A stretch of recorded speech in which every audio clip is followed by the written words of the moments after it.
Before the darkness takes over, let's make a pact, seal our agreement with a like and subscribe to summon the next nightmare. I have silenced the world for you. No interruptions after minute 15. Just you, the rain, and the story. In return, leave a sign of life. Tell me where you are watching from and what time it is in your world. Lock the door and let's begin.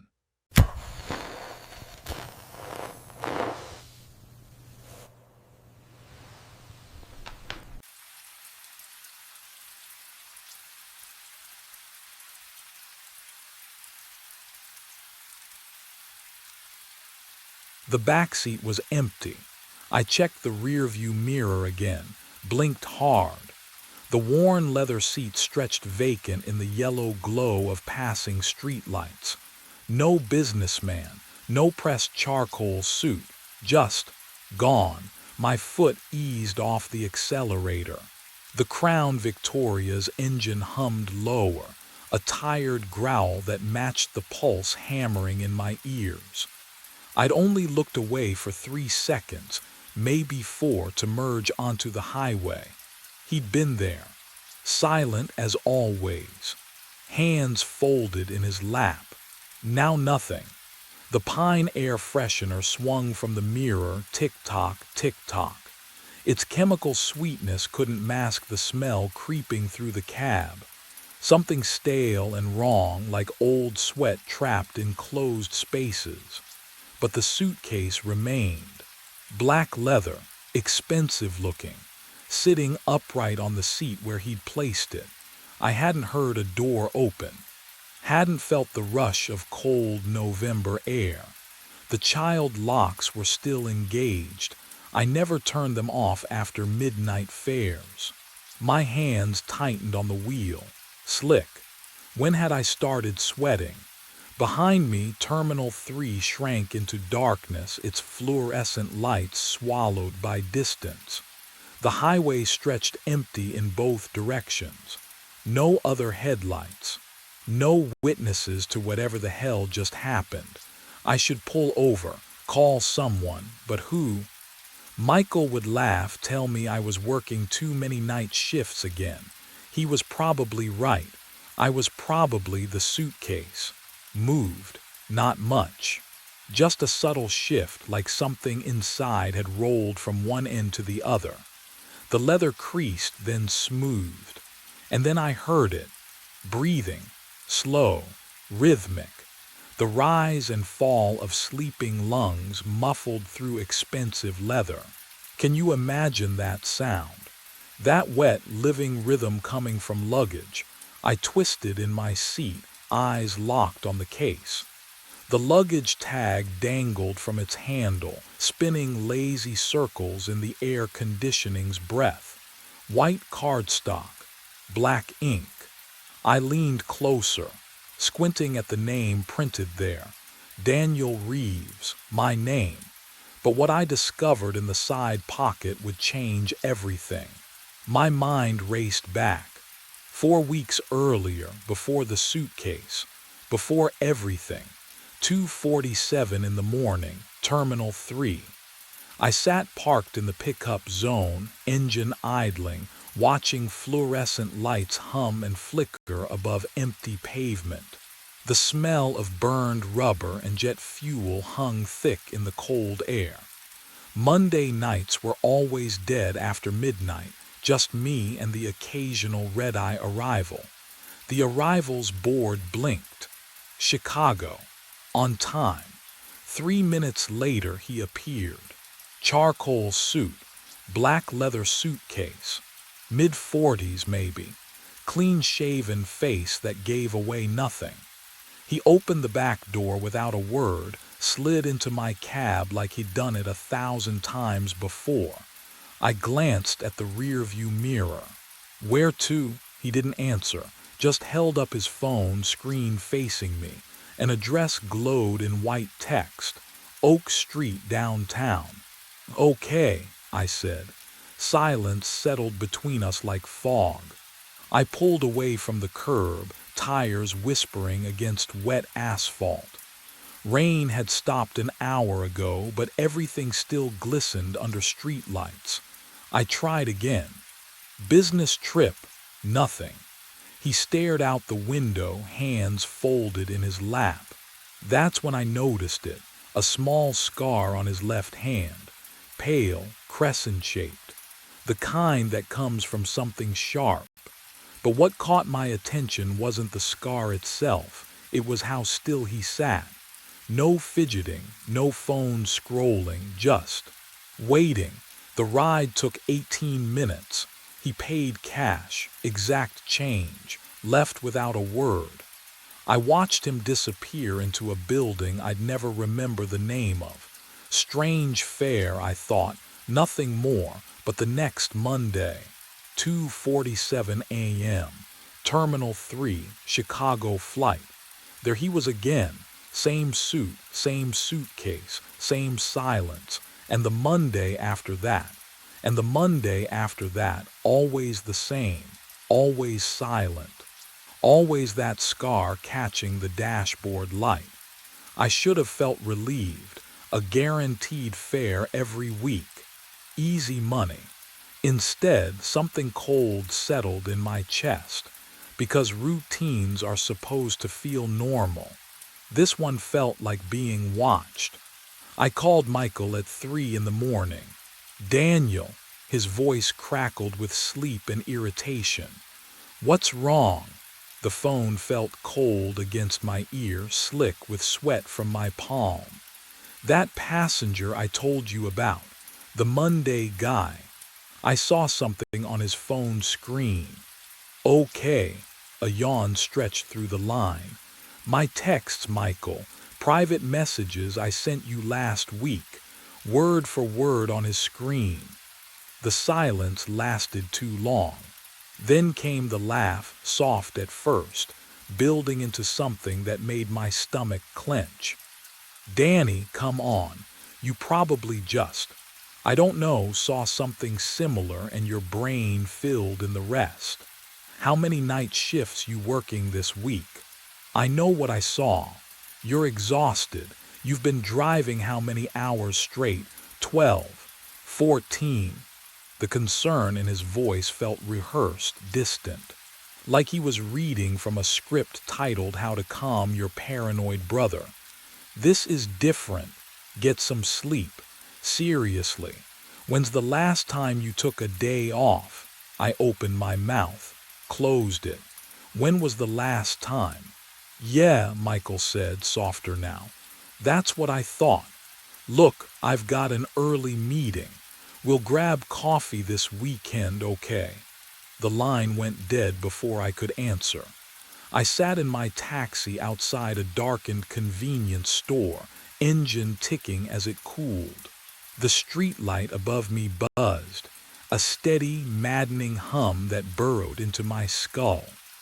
My coffee had gone cold in the cup holder, a skin forming across the surface that caught the yellow light in oily swirls. Who else could I call? Who else was there? The truth settled like wet concrete in my chest. No one. There was no one else.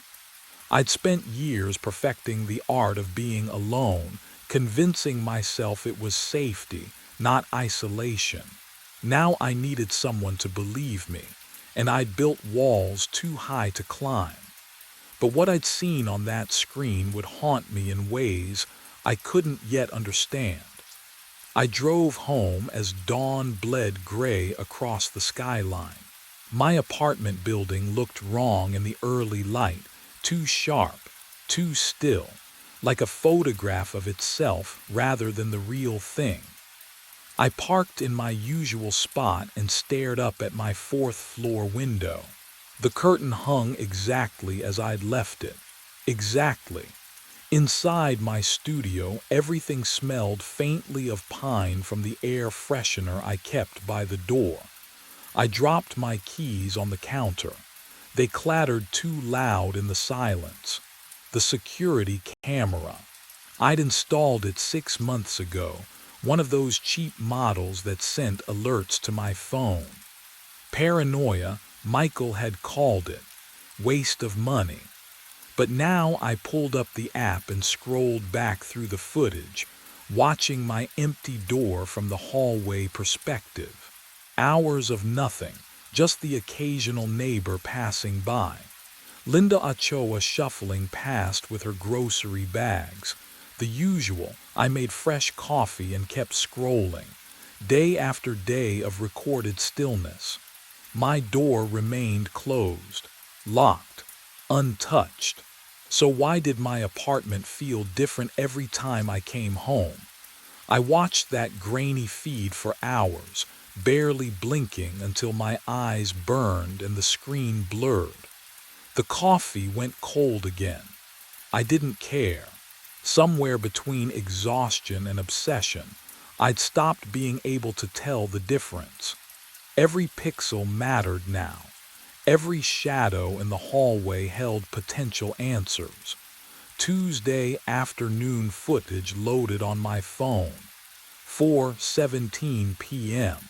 The hallway empty. Then a figure stepped into frame, wearing my jacket, using my walk, unlocking my door with a key. The figure paused before entering and for just a moment, less than a second, turned toward the camera. My face stared back at me through the screen. But the expression was all wrong, the smile too wide. The head tilted at an angle I'd never use, and he waved, directly at the camera, at me watching, as if he'd known all along I'd be here, in this exact moment, discovering him. The timestamp read 4 days ago. For days I'd been living in an apartment someone else had been inside. Someone wearing my face. Someone who wanted me to know. I drove home as dawn bled gray through the windshield, my hands still trembling from watching that footage. My own face. My own smile. Wrong. The key turned in the lock like always. The door opened onto silence. For a moment, just a breath, the familiar smell of stale coffee and old leather wrapped around me like safety. Then I stepped into the bathroom. The toothbrush sat on the left side of the sink. I always keep it on the right. Always. My hand hovered over it, not quite touching, as though the blue bristles might burn my fingers. Someone had used it. Someone had stood where I stood, looked into my mirror, brushed teeth that weren't theirs. Can you imagine that? The invasion of it. I backed into the kitchen. The fridge hummed its usual monotone, but when I opened it, oh God, organic milk, Greek yogurt, a carton of blueberries still dewy with condensation. I buy instant coffee and day-old sandwiches. Nothing fresh. Nothing expensive, but what I found next made my skin go cold. My jacket, the brown leather one, draped over the chair like it belonged there. I lifted it to my face. The scent hit me like a fist. Sharp cologne, something woody and deliberate. I don't wear cologne, never have. The leather felt warm, as though someone had just taken it off. I moved through the apartment room by room. Closet, bedroom, the narrow space behind the shower curtain. Nothing, no one, just the wrongness settling into my bones like frost, the certainty that someone had been here, living my life with the volume turned just slightly off-key. The coffee mug sat on the left side of the counter. I'm right-handed, and that's when I heard it. A key sliding into the lock behind me. I spun around. Empty hallway. Linda's door closing across the hall, the click of her deadbolt sliding home. Just the neighbor. My heart hammered against my ribs anyway. I locked myself inside and pulled up the security footage on my laptop. The screen's blue glow made my studio feel like a fishbowl. Cold coffee sat beside me, forgotten hours ago. I scrolled back through days of recordings, watching my own door from the camera's fixed angle.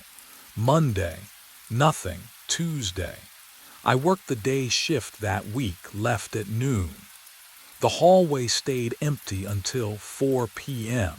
Someone walked up to my door, wearing my black jacket, my jeans, my face. The figure reached into a pocket, pulled out a key, and unlocked my door with their left hand. I'm right-handed, my throat closed. I watched me walk inside like he owned the place, because apparently he did. I fast-forwarded. 30 minutes later, the footage from my interior camera loaded. The doppelganger moved through my kitchen, opening cabinets with that same wrong hand. He poured a bowl of raisin bran. I hate raisin bran, always have. The smell makes me gag, but he ate it, slowly, methodically, like someone performing a role they'd studied.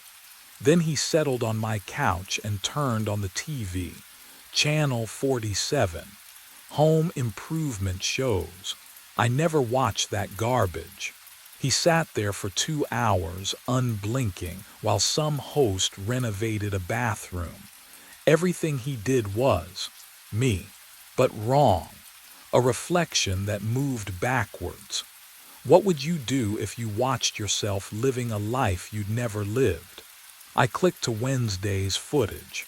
Thursdays, Fridays. He came back every afternoon. Always 4 p.m. Always using the left hand to turn doorknobs, lift mugs, tie shoes. Each visit he stayed longer.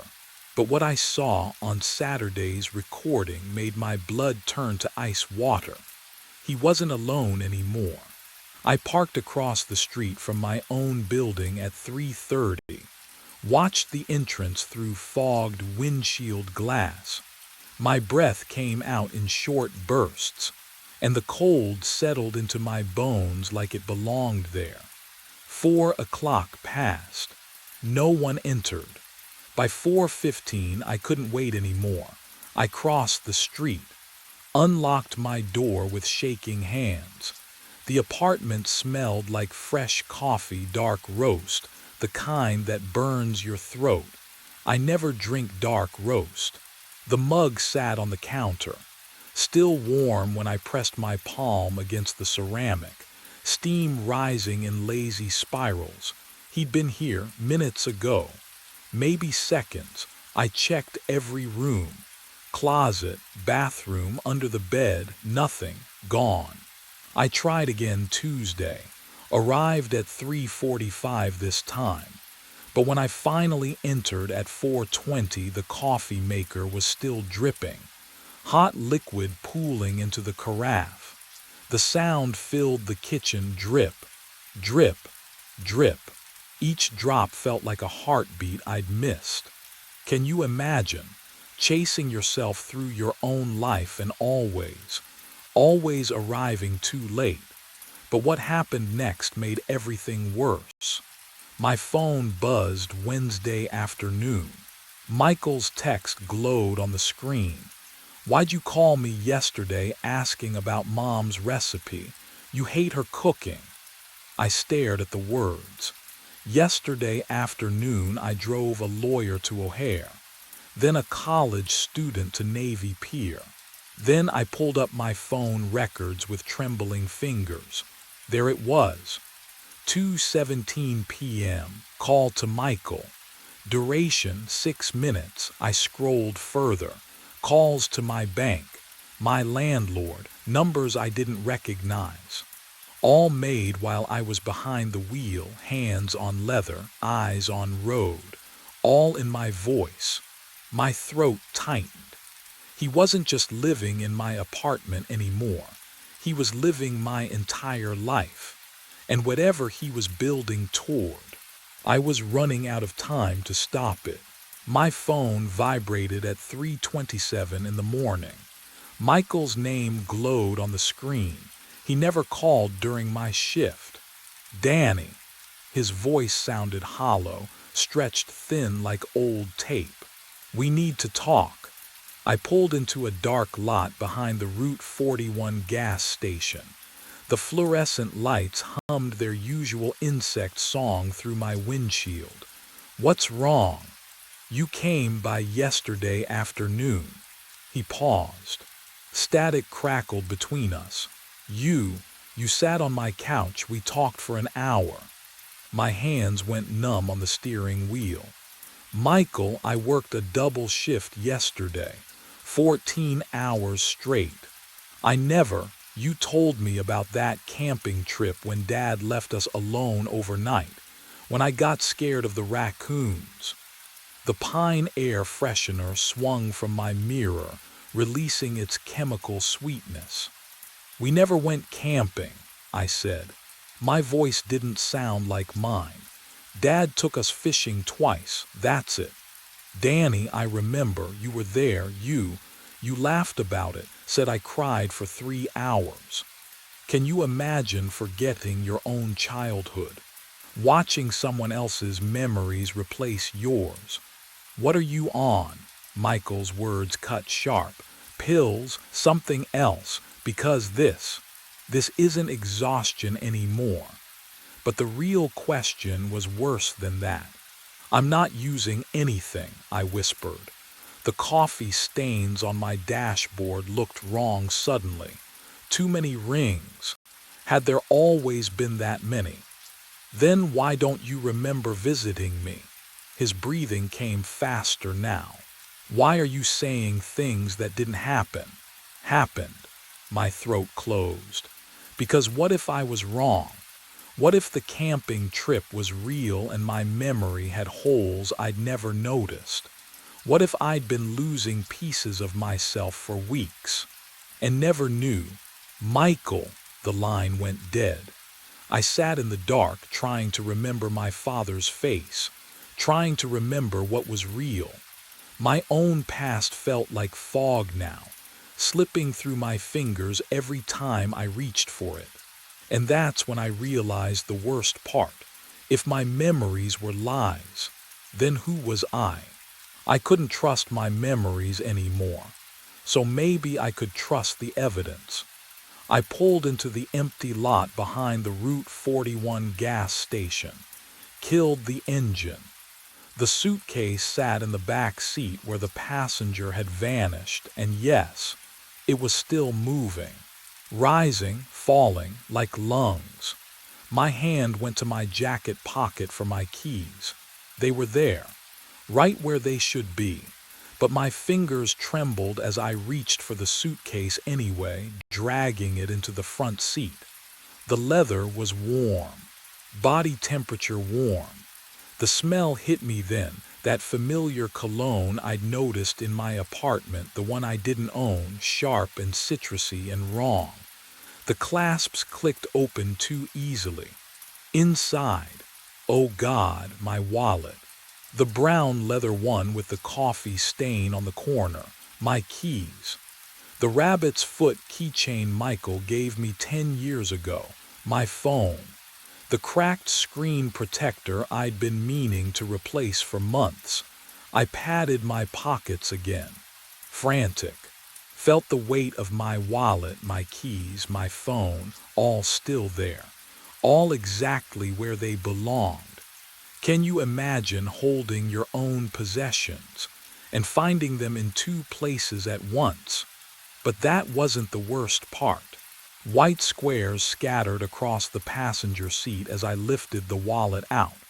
Polaroids, maybe 20 of them. They fell like snow face up, and every single one showed the same thing. Me, asleep, behind the wheel of my taxi. What I saw in those photos would make me question every moment I thought I'd been alone. The first photo showed me slumped at a red light, head tilted back against the headrest, streetlight glare on the windshield. The angle was from outside, passenger side window. Someone had stood right there, right beside my car, close enough to touch the glass. I shuffled through them, My hands wouldn't stop shaking, me at another red light, eyes closed, mouth slightly open. Me parked at Terminal 3, head against the window. The timestamp on the dashboard clock read 3:14 a.m. Me at the gas station. This one was different. The camera angle was from inside the car. The back seat. They'd been inside. I flipped through faster, photo after photo, different nights, different locations, always the same, me unconscious, vulnerable, unaware. The photos had a quality to them, a clarity that said they weren't taken hastily. Someone had framed each shot, waited for the right moment, the right light. How many times had I fallen asleep at red lights thinking I was alone? How many nights had I nodded off during long airport waits? How long had they been watching? The last photo made my stomach drop. It was taken from outside my apartment door, through the peephole, reversed. The angle showed my security camera and me, asleep on my couch, pizza box on my chest. But here's what made my skin crawl. I was holding my phone up, screen glowing, taking a selfie in my sleep. My thumb was on the button, but I don't take selfies. I never take selfies. Something crinkled at the bottom of the suitcase. Paper. I pulled it out, unfolded it with numb fingers. Handwritten. My handwriting, it was a schedule, my schedule, every fare, every stop, every bathroom break. 4 weeks of my life documented in my own handwriting in pen I didn't remember holding. At the bottom, one line, phase 2 complete. Monday reset. Monday. Tomorrow was Monday. 2:47 a.m. pickup at Terminal 3. And that's when I noticed what was tucked beneath the paper, something that would prove I wasn't the one being replaced. I drove straight to my apartment. No thinking, just moving. The hallway smelled like burnt popcorn and lemon cleaner, familiar and real. My key scraped into the lock, turned. Nothing. I tried again. The metal refused to give. Wrong apartment. No unit 213, same chipped paint on the door frame where I'd bumped it moving in. I jiggled the key harder. The lock didn't recognize me. "Can I help you?" Mr. Patterson stood at the end of the hall, arms crossed. My landlord, gray cardigan, coffee mug in hand. "My key, it's not working. I need to get into my apartment." He squinted at me. "Your apartment?" "Yes, 213. I've lived here 3 years. Son, Daniel Reeves terminated his lease 3 days ago." Patterson's voice stayed flat, matter of fact. "Moved out completely. Handed me the keys himself." The floor tilted beneath me. No, I didn't. Signed all the paperwork, left the place spotless." But what he said next made my blood turn to ice. Seemed in a real hurry to leave, actually. Said something about starting fresh. I backed away from my own door. The walls pressed closer. What would you do if everyone insisted you'd done things you never did? If your entire life rewrote itself while you were driving? My phone, Michael. My brother would know my voice. I called him with shaking hands. The phone pressed cold against my ear. 3 rings. "Hello? Michael, it's me, it's Daniel." Silence stretched too long, way too long. "I'm sorry, who is this?" "Daniel, your brother, Michael, please." "I don't." "Your voice." "That's not." He paused, breathing shallow. "Who are you?"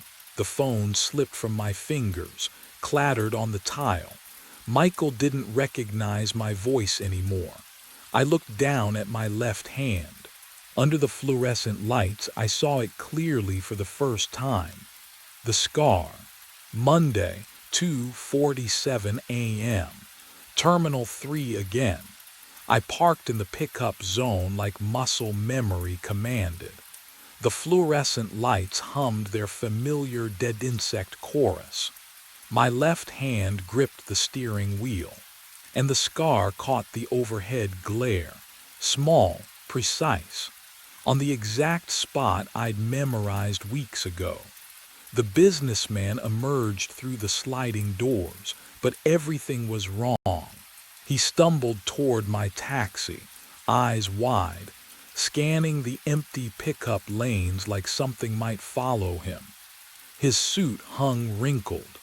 Sweat darkened his collar despite the October chill seeping through my cracked window. He yanked the rear door open, breathing hard, ragged gasps that fogged the rearview mirror. "Thank God you're here," he said. His voice, oh God, his voice. "Someone has been impersonating me for 6 weeks." The words tumbled out, desperate, pleading. They knew my schedule, my passwords, they wore my face. I couldn't breathe. The pine air freshener smell turned chemical, suffocating. He leaned forward between the seats. "You have to believe me.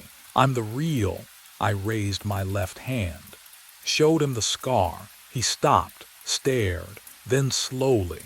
He raised his own left hand. The same scar, same placement. What would you do? Can you even imagine that moment when you realize you might not be you? But here's what I understood then in that humming, fluorescent silence. It didn't matter anymore which of us was real. We were both replacements now. Both passengers in someone else's pattern. He slumped back into the worn leather seat. I put the taxi in drive. "Where to?" I asked, because what else do you say when your existence dissolves? He didn't answer. Neither did I expect him to. We drove into the October darkness, 2 men wearing the same scar, neither one certain who'd earned it first. The city swallowed us whole, and somewhere, someone else was already climbing into the next version of our lives. The voice on the phone was mine. I pressed the cold plastic against my ear and heard myself speak. Not an echo, not a recording, my voice, my exact cadence, the way I swallow before bad news. "Vincent," it said, "Platform 7, 6:23. The train derails." My hand trembled. The fluorescent lights above Platform 7 buzzed, casting everything in sickly yellow. I could smell the bleach from my last cleaning round, still wet on the concrete, mixed with something else. Something metallic I couldn't place. "Who is this?" "You know who this is." The line went dead. My radio crackled to life. Rachel's voice cut through the static, sharp and impatient. "Carver, you copy. I need debris cleared from Platform 7 before the morning train. You've got 4 minutes. 4 minutes until 6:23. I clipped the radio back to my belt. My breath came shallow. The station was empty at this hour, just me and the hum of distant ventilation. But I wasn't alone. I never was down here. What I didn't know then was that this call would be the first of many. I walked toward Platform 7, my boots echoing in the maintenance tunnel. Each step felt heavier than the last. The emergency lighting cast long shadows that seemed to move wrong, delayed, like they were following something else. That's when I saw it. A phone lying on the platform edge, screen glowing, ringing. I stepped closer. The sound pierced the silence, shrill and insistent. I bent down, read the caller ID. It said me, and the timestamp showed 6:19 a.m., exactly now. But the call had come in 4 minutes ago. My mind raced back to 5 nights earlier, when I first found it. 3 in the morning. Platform 7. The fluorescent lights buzzed overhead like dying insects, casting everything in that sickly yellow glow that made even my own hands look corpse-pale. Cold down there. Always cold, even though it was June. I dragged my mop across the concrete, the bleach smell sharp in my nostrils, burning the back of my throat. That's when I saw it. A phone, just lying there on the platform edge. I set the mop against the wall, picked it up. The screen was still bright, fully charged. My thumb hovered over the power button, but the display lit up on its own. One missed call. Caller ID, ME. I blinked, squinted at the timestamp. 9:14 a.m., 6 hours ahead. Some drunk passenger must have messed with the settings before dropping it. That's what I told myself. That's what made sense. But here's what didn't make sense. What I didn't tell anyone. The phone was warm. Not room temperature. Warm. Like someone had just been holding it. The platform was empty. Had been empty for an hour. I turned it in to Brian at Lost and Found that morning, made some joke about passengers who couldn't hold their liquor. He tossed it in a cardboard box without even logging it, sloppy as always. I went home, slept, came back the next night. 3 a.m., platform 7, I started my sweep. And there it was again. Same phone, same spot. Same impossible glow in the darkness. I stopped breathing. The mop clattered to the floor, the sound echoing down the empty tunnel like a gunshot. Because this time I noticed something else. The missed call timestamp had changed, and what it showed made my blood run cold. I spent my lunch break in the archive room. The basement smelled like mildew and forgotten paperwork. Fluorescent lights hummed overhead, flickering every few seconds. I pulled the Platform 7 incident reports going back 40 years. My hands shook as I turned pages. The paper felt brittle, cold. 3 derailments, all on Platform 7. October 5, 1984. 6:23 a.m. Track debris. June 12, 2002. 6:23 a.m. Track debris. March 9, 2015. 6:23 a.m. Track debris. The same time every single time. I wiped sweat from my forehead despite the chill. Can you imagine finding a pattern like that? Coincidence doesn't repeat with that kind of precision. I flipped through maintenance logs looking for what? I didn't know. Proof that I wasn't losing my mind, maybe. But what I found instead made everything worse. A log from 9 years ago. Routine cleaning schedule. Night shift assignments. I scanned the signatures at the bottom of each page. Different names, different handwriting. Then I stopped. My signature not similar, not close, exact. The way I looped the V in Vincent.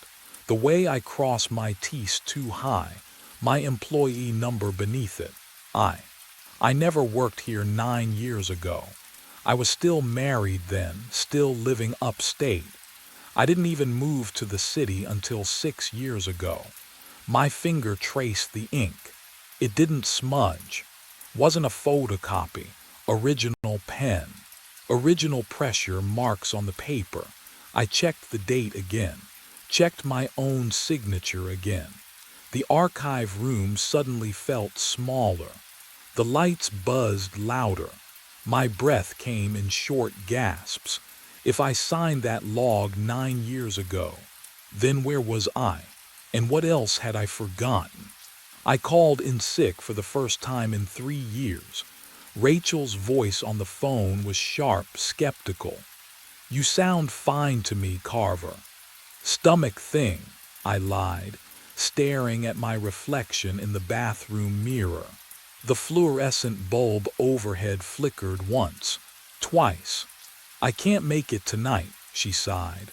"Fine, but I need documentation if this becomes a pattern. A pattern, if only she knew. I locked every door in my apartment, checked the windows, drew the blinds. At midnight, I sat on my couch with the lights on, watching infomercials with the volume turned up. The normalcy felt like a lifeline. People selling cookware, people buying things they didn't need. A world where time moved forward. At 2 a.m. the lights flickered, not like before. This was different, slower, deliberate. The bulbs dimmed to amber, then surged back to white. The hum of electricity became a pulse. I stood, heart hammering against my ribs. The subway rumble started beneath my feet. Have you ever felt something that shouldn't exist? A vibration traveling through 6 floors of concrete and steel, climbing up through the foundation, rattling the coffee mug on my table. My building isn't near the subway. The nearest line runs 4 blocks east. The rumble grew louder. My phone rang. I looked at the screen. Caller ID, ME. My thumb hovered over the red button. I could answer. I could ignore it. What would you do? The ringing filled my apartment, too loud, too sharp, each tone drilling into my skull like a warning I couldn't decode. I didn't answer. The ringing stopped. The rumble stopped. The lights steadied. Silence wrapped around me like cold water, and for one desperate moment I thought I'd won. I was wrong. At 3 a.m. I opened my eyes. Cold air bit my exposed skin.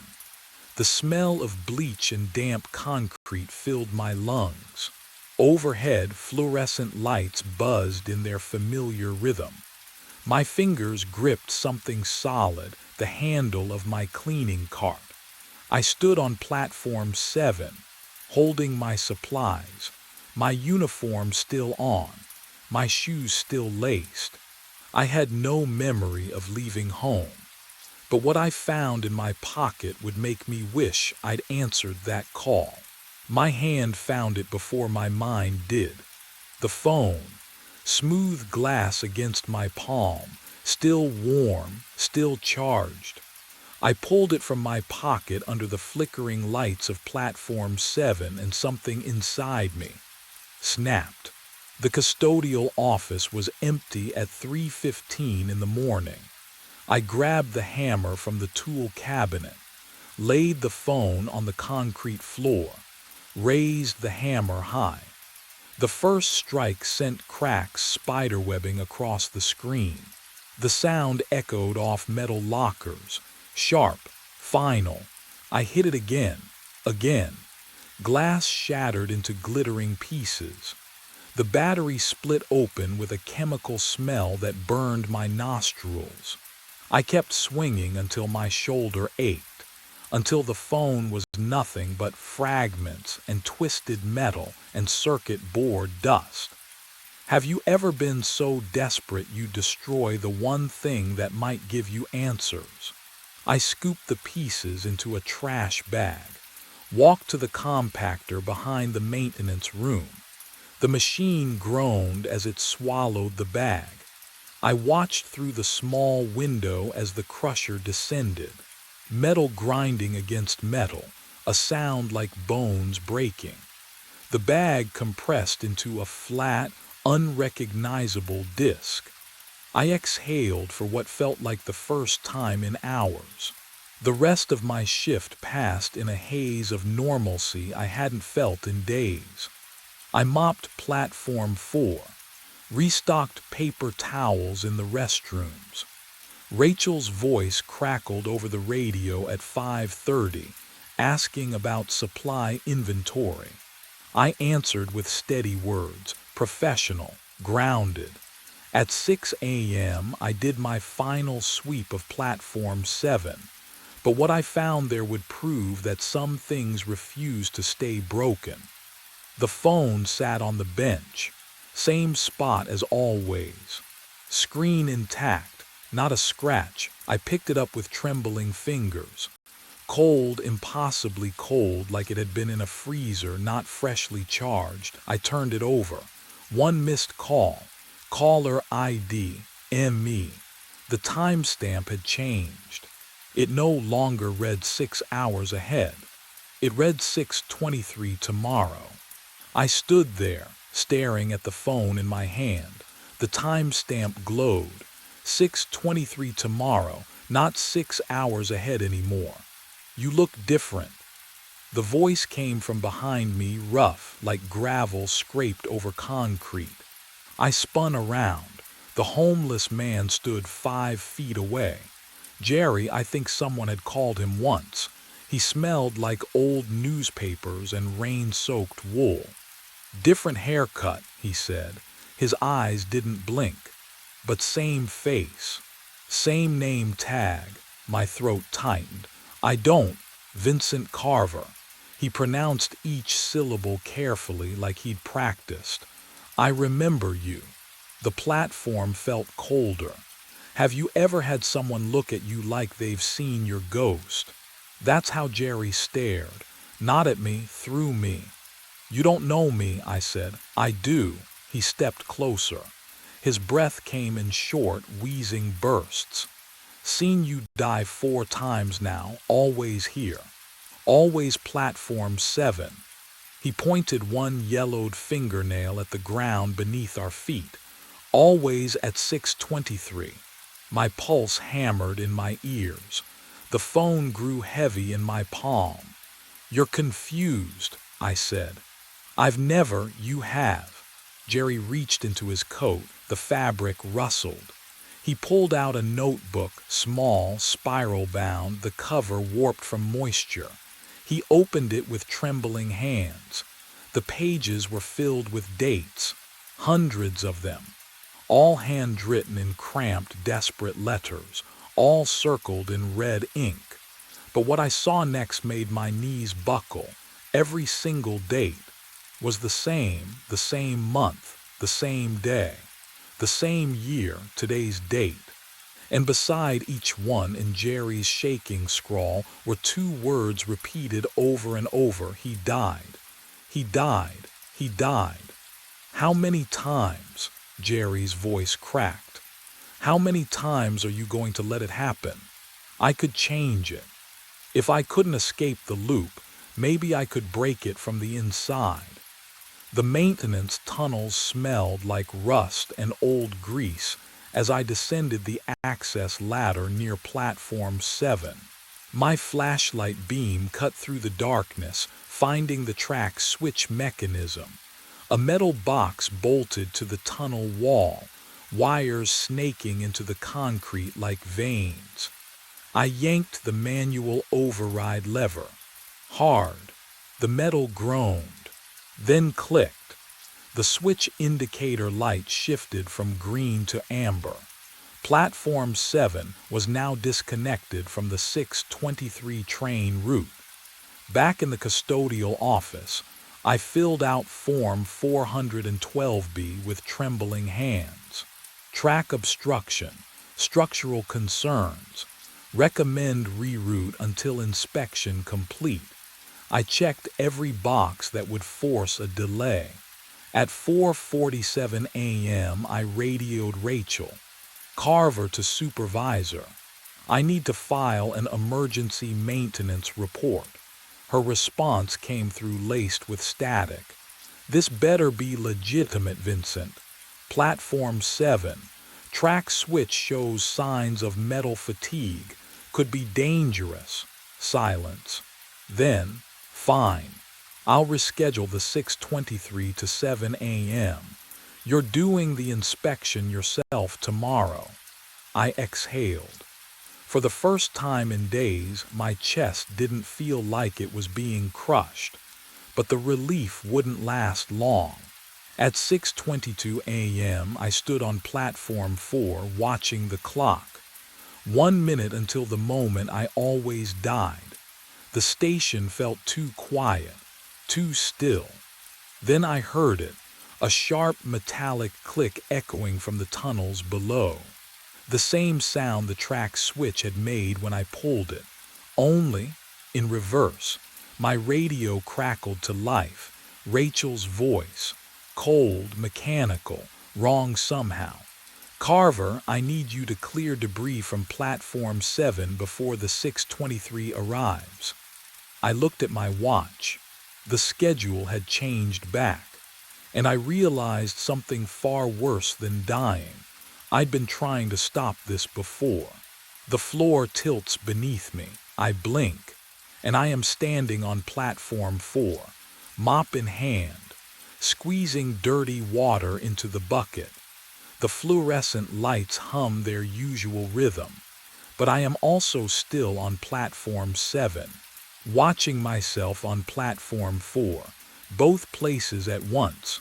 My hands shake, both sets of them. The station stretches like taffy pulled too far. Platform 4 bleeds into platform 7. The walls curve wrong. The distance between them collapses and expands with each breath I take. Can you imagine feeling yourself exist in two places? Watching your own back while also being that person who doesn't know he's watched. I see myself walking toward the lost and found room. Yesterday, or last week, time has lost its edges. Brian takes the phone from my hand. I watch it happen. I am handing it to him. His bored expression, the way he tosses it into a cardboard box without looking. But what I witnessed next shattered everything I thought I understood about the loop. I am answering the phone now. On platform 7, my own voice crackling through the speaker, warning about the derailment. I watch my face go pale. I feel my face go pale, the same moment, different nights, all nights. The smell hits me, burning metal, acrid and sharp, coating my throat. The derailment, I hear it screeching. Twisting steel, screams that echo from nowhere and everywhere. The sound doesn't come from ahead of me. It comes from inside the walls, from beneath the tiles, from yesterday and tomorrow. It has already happened. It is always happening. The phone rings in my pocket. I never picked it up. It is there anyway. The station shudders. Every loop plays at once, stacked on top of each other like transparencies held to light. And then I see what Jerry meant when he said he watched me die. Reality snapped back. One point in time, one body, 6:22 a.m., platform 7. The fluorescent lights above me buzzed their usual sickly hum. Cold air pressed against my face, carrying the metallic taste of brake dust and old rust. My boots stood rooted to cracked tile. I was here, just here, not fragmented across platforms or looping through memories. Solid, present. The phone buzzed in my right pocket. I froze. My hand had been empty seconds ago, minutes ago. I couldn't remember picking it up. I never picked it up. The weight pressed against my thigh anyway, vibrating in steady pulses.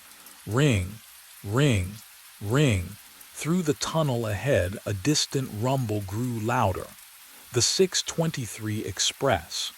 I felt it through the soles of my feet, that familiar tremor climbing up my legs, rattling my spine. Rachel's voice exploded from my radio. "Vincent, debris on 7. Clear it now or we delay the whole goddamn morning rush." Static crackled. Her words distorted, repeated. "Clear it now, clear it now." The debris sat 15 feet ahead. Metal brackets, coiled wire, the same pile I'd seen for. How many loops? How many times had I walked toward it, bent down, cleared it away? But I didn't know which choice would break the cycle. The train's headlight appeared in the tunnel mouth, a white eye growing brighter. The rails began to sing, that high-pitched metal whine building toward 6:23. 1 minute, 60 seconds. 3 paths stretched before me like branches splitting. I could board the train, throw myself into its path or through its doors, force something different. I could clear the debris, do my job, follow protocol, let the loop continue. Or I could run, leave the phone behind, abandon the platform, escape whatever held me here. What would you do, knowing every choice might seal you into this moment forever? The phone kept ringing. My own voice waited on the other end, warning me, or lying to me. I didn't know anymore which version of myself to trust. The train was 30 seconds away. The platform trembled. Rachel's static voice repeated clearance demands. My hand hovered near my pocket, near the debris, near the stairwell leading up and out. And that's when I realized the truth. Whatever choice I made at 6:23 had already been made, was always being made, would never stop being made. I reached forward. I pulled the phone from my pocket. The screen glowed against the darkness. The train's headlights swept around the curve, closer now. I could hear the wheels screaming against the rails. I dropped it. The phone clattered onto the tracks, lay there. Still ringing, I stepped back. 6:23. The train hit the phone dead center. A burst of white sparks exploded outward, so bright I had to shield my eyes. The smell of burning electronics filled the platform. Acrid, chemical, wrong. The train wheels shrieked. Metal grinding metal. My chest tightened. Waited for the derailment. Waited for the sound of cars folding like paper. But the train passed safely. The tail lights disappeared into the tunnel. Silence rushed back in. Cold air settled on my skin. I exhaled. Didn't even realize I'd been holding my breath. Rachel's voice crackled on the radio. "Carver, morning shift's here, you're clear." My shift ended. I went home, slept for the first time in days. Dreamless, heavy. When I woke, sunlight streamed through my apartment window. Real sunlight. I made coffee, watched the clock, felt normal, but what I didn't know then would change everything. The next night I returned to work, midnight shift. Same routine, same platforms. I told myself it was over, that dropping the phone had broken something, fixed something. At 3 a.m. I walked past platform 7 during my sweep. A phone sat on the bench. I stopped, stared at it. Fully charged, screen glowing in the dim fluorescent light. I picked it up with trembling fingers. One missed call. Caller ID, ME. The timestamp read 6:23 a.m. today, 6 hours from now. The cycle hadn't ended. It had never ended. What would you do, knowing every choice leads back here? Knowing you'll stand on this platform forever, holding this phone, watching that train approach. I pressed the phone to my ear. It was already ringing. The waveform breathes when the booth is empty. I stand with my forehead pressed against the cold glass of booth C, watching the laptop screen glow in the darkness. 3 a.m. The peaks and valleys rise and fall in steady rhythm. Inhale, exhale, inhale. But there is no one inside, no microphone, no equipment running.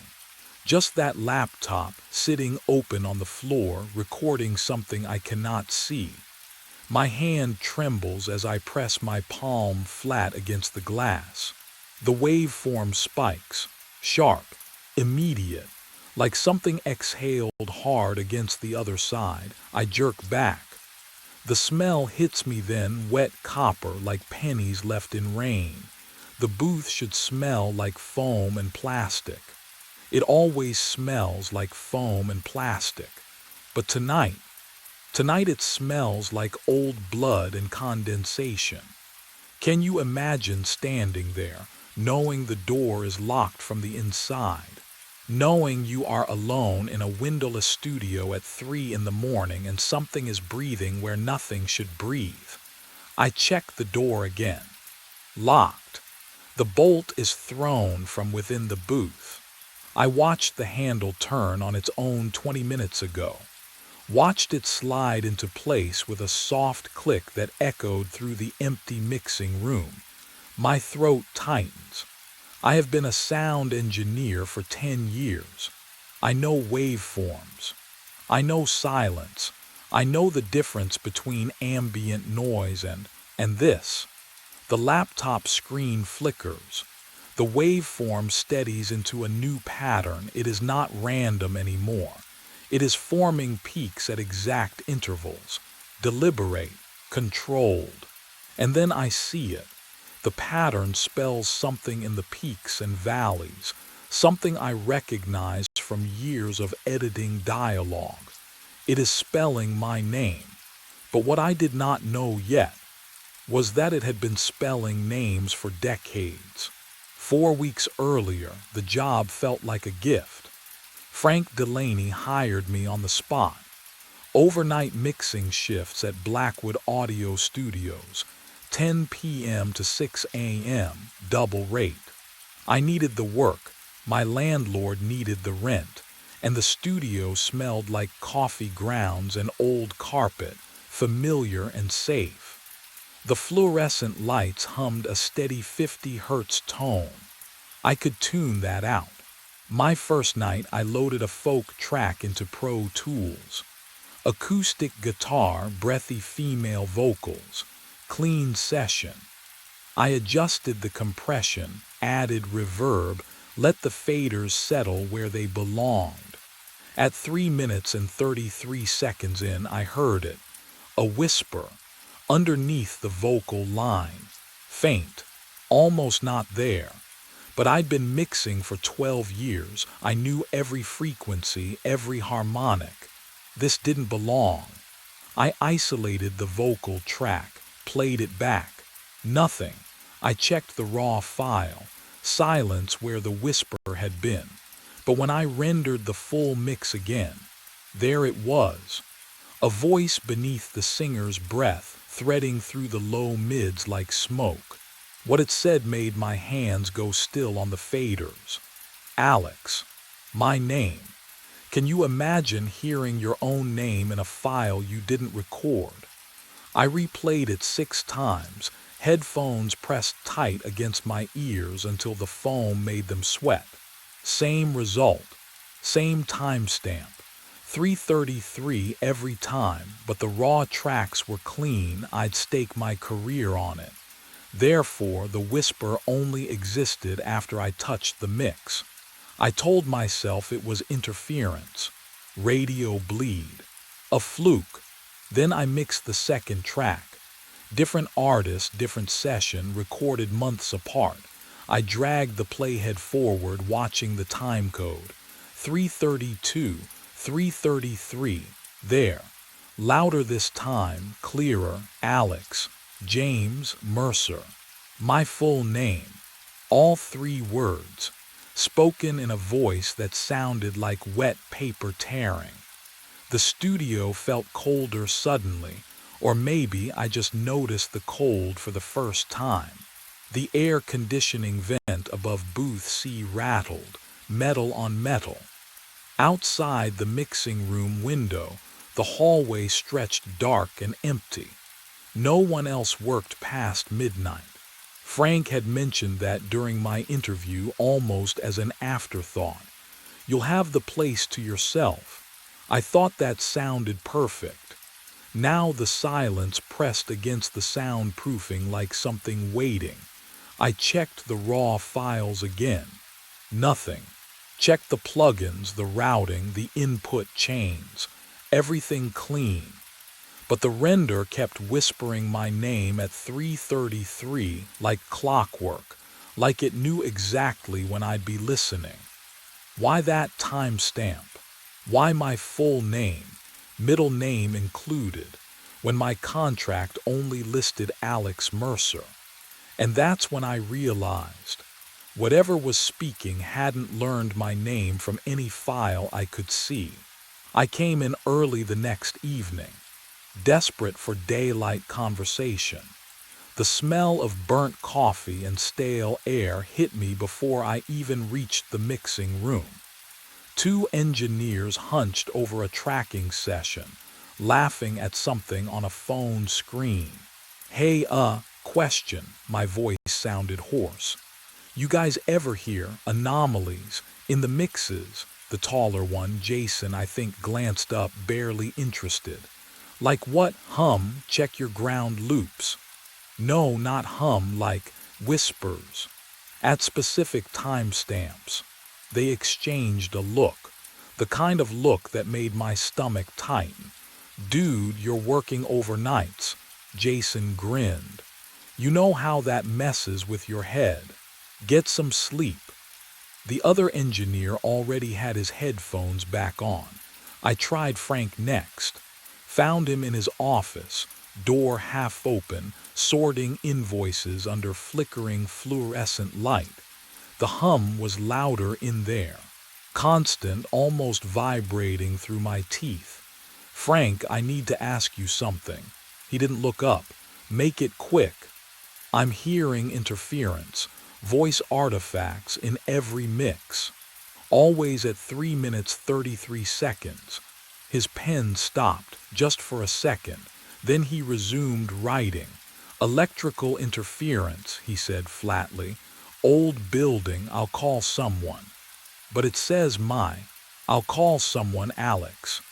The way he said my name made my skin crawl. Have you ever been dismissed so completely you wondered if you'd imagine the whole thing? I walked back through the hallway. Noticed the schedule pinned to the corkboard. Day shift, evening shift. Then, nothing. No names after 10 p.m. except mine.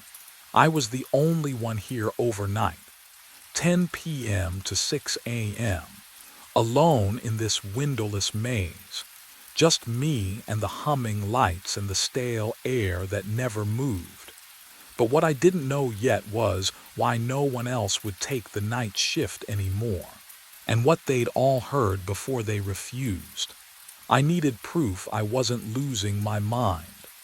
The security camera clicked onto the tripod behind my chair, lens aimed at my face and the mixing desk. I angled it carefully, making sure the microphone stayed in frame. My hands trembled as I tightened the mount. The fluorescent lights overhead hummed their constant electric drone, and the stale air tasted metallic on my tongue. I pressed record at 10:47 p.m. The mix session felt endless. Every minute crawled. I kept glancing at the camera's tiny red light, knowing it watched me, knowing I'd see the truth later. At 3 minutes 33 seconds into the track, I held my breath, listening for the whisper beneath the vocals. There it was, faint, cold, saying my full name, Alex James Mercer. I felt nothing. No urge to speak. No movement I wasn't controlling. But what the playback showed made my stomach drop through the floor. I watched myself on the laptop screen at 11:32 p.m. There I was, hunched over the desk, adjusting levels. The timestamp hit 3:33. On screen, my hands stopped, just froze mid-gesture. My head lifted slowly, mechanically, eyes wide open but completely blank, like someone had scooped out everything behind them and left only glass. I leaned forward, toward the microphone. My lips moved. The audio captured it perfectly, a whisper in my own voice, cold and hollow. Alex James Mercer. Have you ever watched yourself do something you have zero memory of doing? It's like staring at a stranger wearing your face. My hands shook so badly I could barely pause the video. I shoved back from the desk, and the drawer handle was ice cold against my palm as I yanked it open, searching for anything. My fingers found paper wedged in the back corner, yellowed, folded tight. The handwriting was frantic, ink pressed deep into the fibers. "It is not you whispering." Check Booth C. signed Curtis Vale, former engineer, and scrawled below in trembling letters. "If you are reading this, you are already being recorded."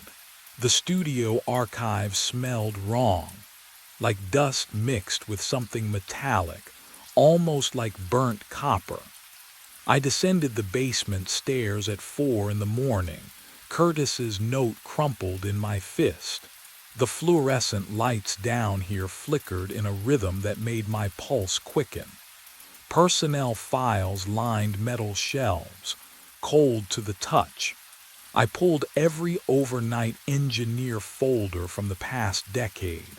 7 names, 7 resignation dates. No 2-week notices, just abrupt departures, sometimes mid-shift. My hands trembled as I reached Curtis Vale's file.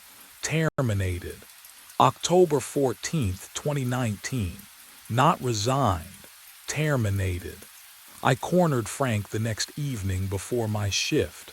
"Tell me about Curtis Vale." His jaw tightened. "That's not. We don't discuss former employees."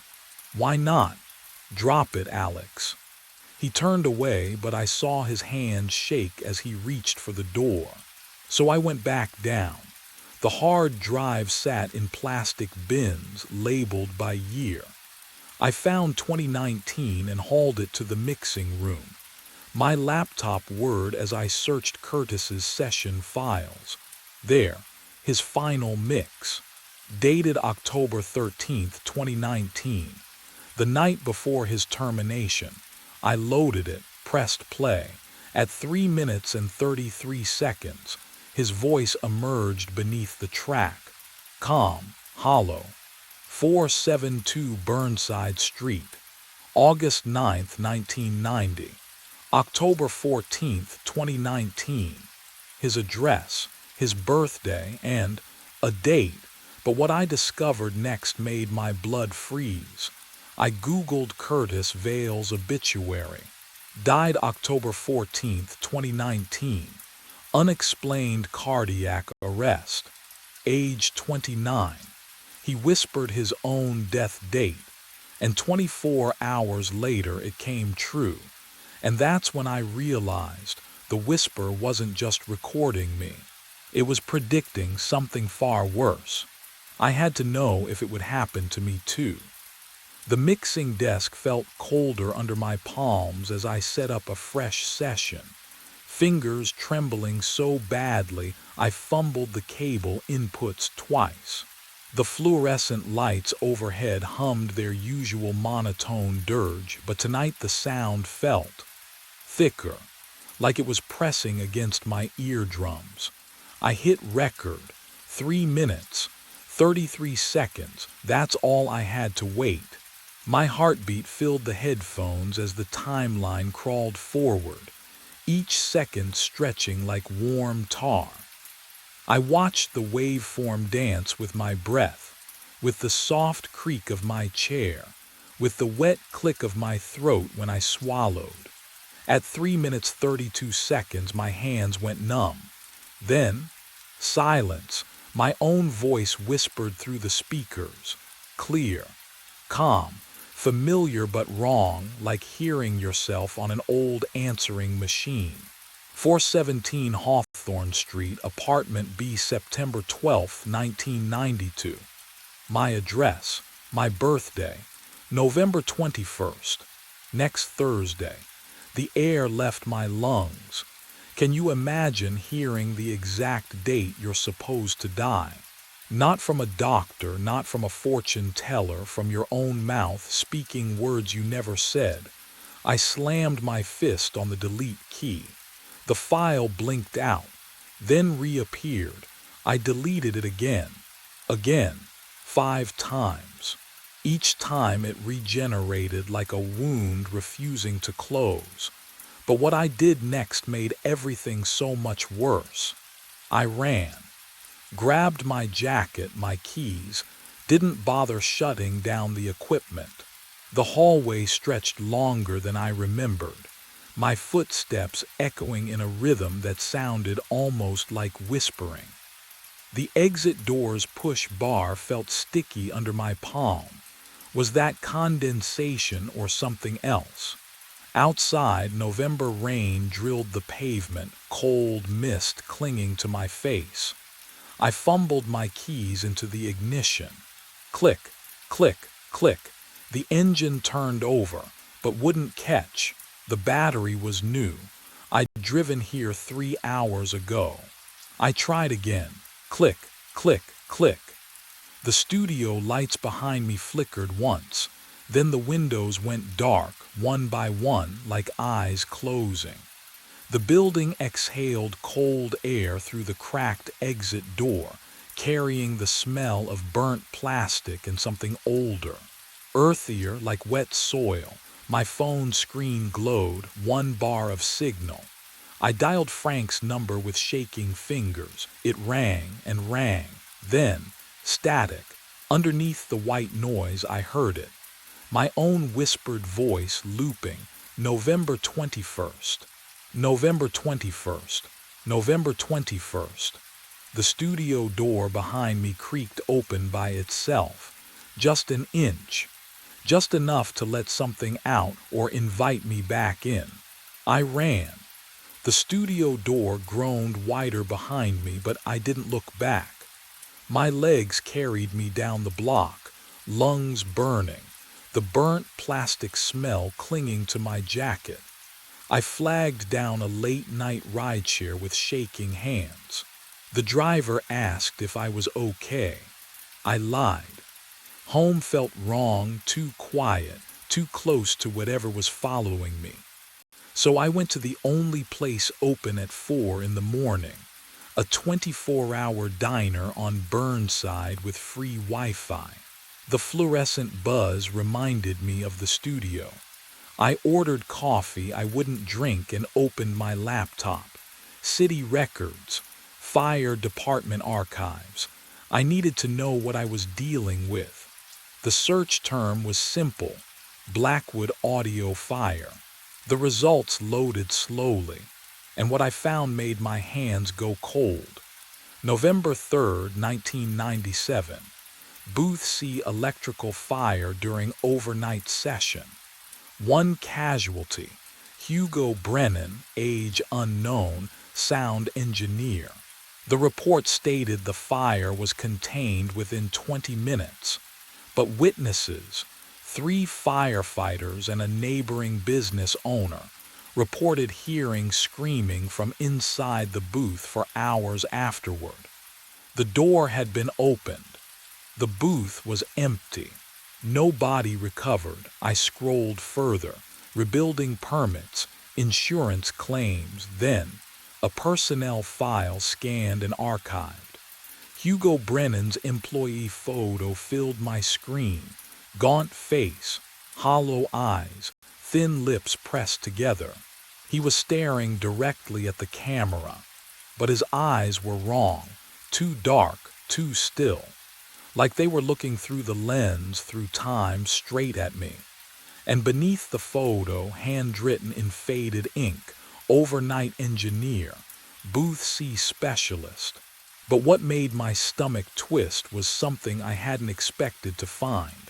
The notation at the bottom of his file, stamped in red, audio logs preserved in perpetuity. That's when I realized Hugo hadn't just died in that fire. I drove back to Blackwood at 2 in the morning.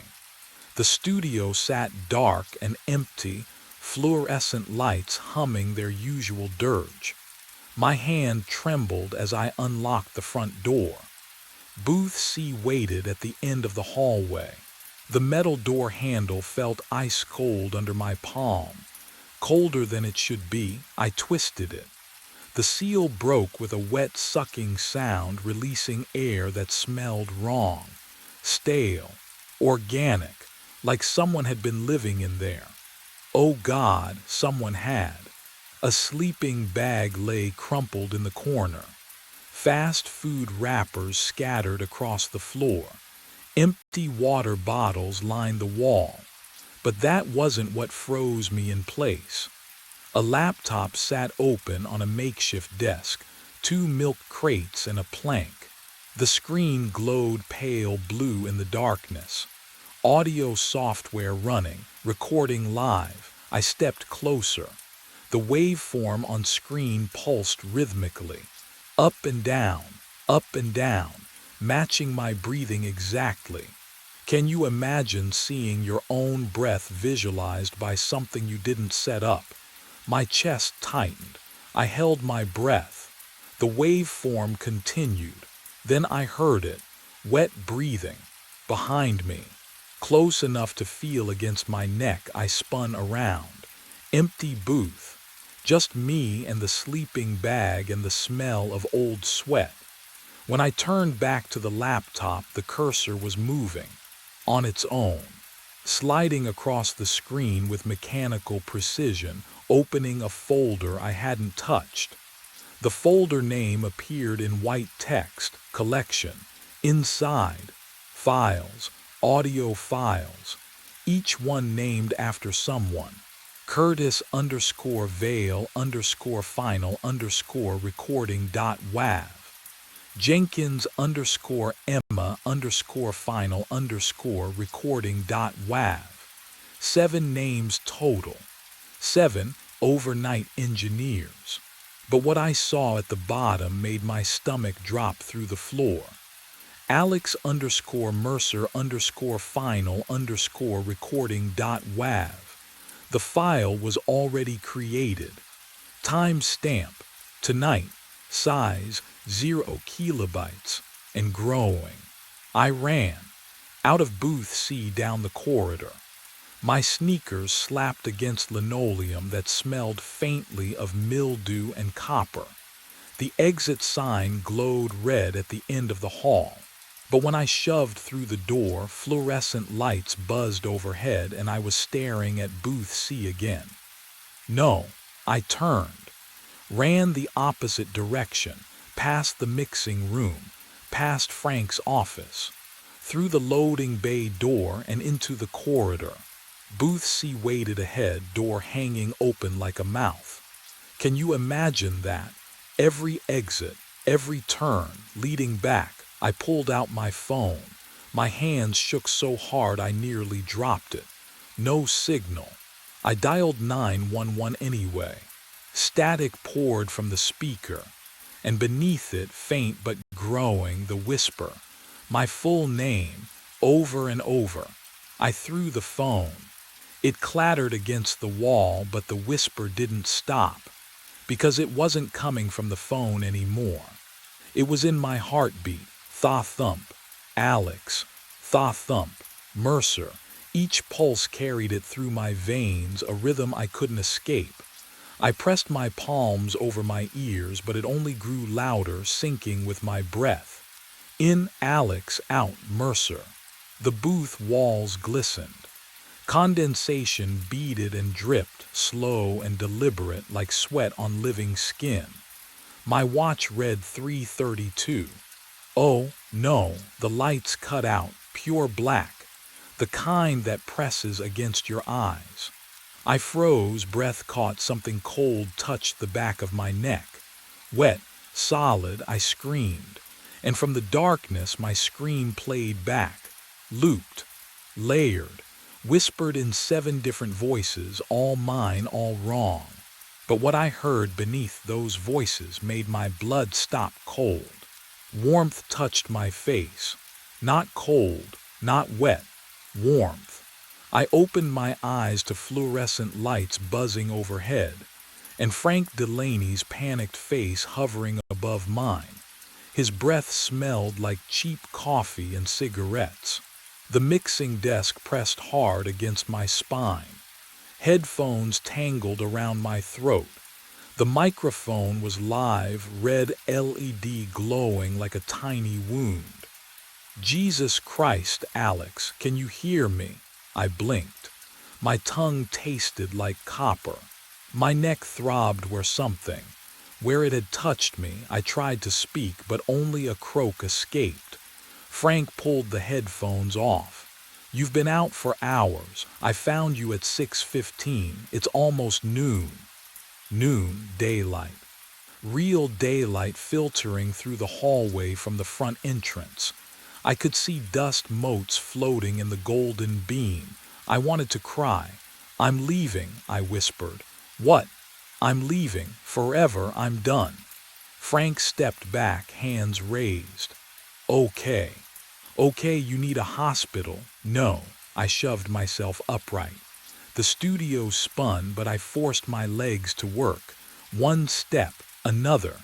The floor felt solid. The walls stayed where they were.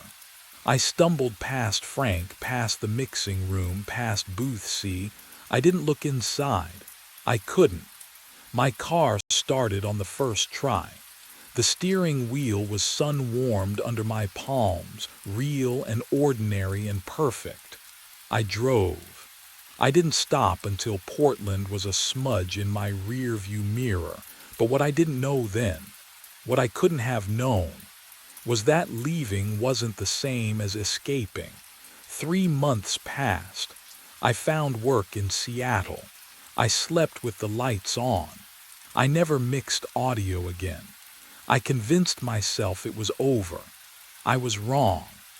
Because on a cold February night, a woman named Sarah Chen walked into Blackwood Audio Studios for her first overnight shift. Frank hired her without mentioning the history, without warning her. At 3:33 into her first mix, she stopped, cocked her head, listened. A whisper threaded through the track, faint, unmistakable. Sarah Marie Chen, her full name. She checked the raw files. Nothing there, just like I had. And in booth C, when the day shift engineer opened it the next morning, they found something new on the floor. A sleeping bag. Fresh food wrappers. The laptop still recording, cursor blinking. The folder labeled collection had grown. Curtis Vale, final recording. Hugo Brennan, archived. Michael Torres, archived. David Kim, archived. And there, second from the bottom, Alex_Mercer_final_recording.wav. The file was 4 hours and 37 minutes long. Sarah would discover it in 2 weeks. She would listen. She would hear my voice whispering her address, her birthday, her death date. And she would realize, just as I had, that some studios don't just record sound. They collect it. They collect us. And once you're in the collection, you never really leave. The man at my desk is wearing my face. I press my palm against the security office window. The glass is cold. Too cold for October. My breath doesn't fog it. That should bother me more than it does, but I can't stop staring at him. At me, slumped over the desk like he fell asleep mid-shift, except his eyes are wide open, staring at the door. At me. The fluorescent lights inside hum at a frequency that makes my teeth ache. I've worked this graveyard shift for 3 years. I know every sound in this garage, but this is wrong, like a violin string tuned half a step flat. I reach for the door handle. My hand passes through the first time. No, not through. I missed. My depth perception is off. I try again, slower. The metal is ice against my skin, and when I pull, the door doesn't budge. Locked from the inside, but I can see my keys, right there on the corpse's belt. Same carabiner. Same Swiss Army knife attached. Same brass key to my apartment that I've been meaning to replace because the teeth are worn down. What would you do? If you saw yourself dead, I should call someone. 911, my supervisor, anyone. But my radio hangs silent at my hip, and when I reach for my phone, I don't remember where I left it. The thought slips away like water through fingers. The body's chest doesn't move. No rise, no fall. But here's what makes my stomach drop: the wedding ring tan line on his left hand. I got divorced 2 years ago. Haven't worn the ring since. But the pale band of skin is there on both of us. Identical. His eyes haven't blinked once. I tap the window once, twice. The sound echoes wrong in the concrete space, like it's traveling through water instead of air. The corpse doesn't react, but I swear his pupils shift, just a fraction, tracking toward the sound. The air smells like hospital disinfectant mixed with gasoline. And that's when I notice the time clock on the wall behind him. The red digital display blinks. 2:11 a.m., 2:11, 2:11, over and over. The same moment. Frozen. But what I saw next made me realize the clock wasn't broken at all. My mind fractured backward to 11 p.m. The time clock's green light blinked as I swiped my badge.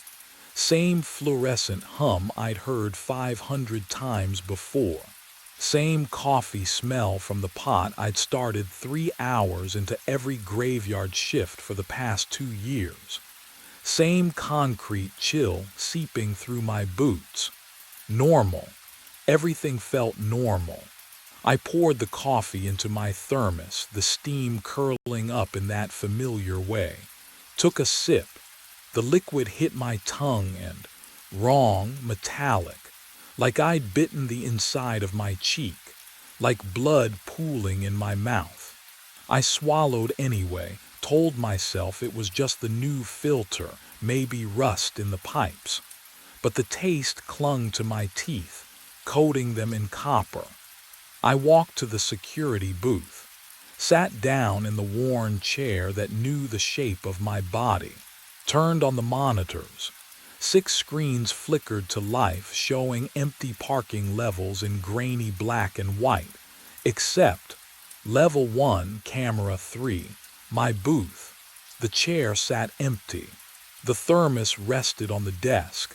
I could see the steam rising from it, but no one sat there. I looked down at my hands on the desk. Solid. Real. The wedding ring tan line pale against my skin. I looked back at the monitor, still empty. Have you ever seen proof you don't exist? Can you imagine that cold drop in your stomach? But I pushed it away. Told myself the camera had a dead zone. Told myself I was sitting in the blind spot. I'd been working too many doubles. Exhaustion playing tricks. The fluorescent lights hummed above me. But the pitch was wrong, too low, like a growl buried in static. I'd never noticed that before. Had it always sounded like that? The coffee taste lingered, metallic, wrong. But what I didn't know yet, what I couldn't have known, was that I'd already been tasting it for hours. I pushed away from the desk. My legs felt solid enough, real enough. The fluorescent hum followed me down the corridor to the elevator. Level 6. The button glowed orange under my finger. The elevator cables groaned overhead, wrong frequency, like violin strings tuned too low. When the doors opened, the air smelled different, sharper. Hospital disinfectant mixed with gasoline. At 1:55 a.m. I heard it. An engine, smooth, expensive. The sound echoed through the concrete in a way that made my teeth ache. A black sedan glided into spot 34. No headlights, just there, the engine cut. Silence pressed against my eardrums. I approached. Slowly, each footstep seemed to arrive a second before my foot touched ground. The driver's window rolled down. Oh, the face staring back at me was mine. Same stubble pattern. Same scar through the left eyebrow from the bike accident when I was 12. Same jacket I'd worn to work tonight, still hanging in my locker. Can you imagine seeing yourself like that? From the outside, he didn't speak, just extended his hand through the window. Something white dangled from his fingers, a hospital bracelet, plastic. The edges worn, I took it, cold against my palm.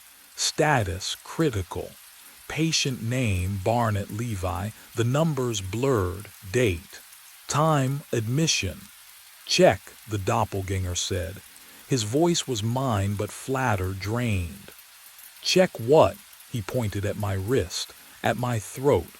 I pressed 2 fingers against my neck, shifted position, pressed harder, tried the other side, nothing. I moved my fingers to my wrist, searching for the familiar flutter beneath skin. Nothing.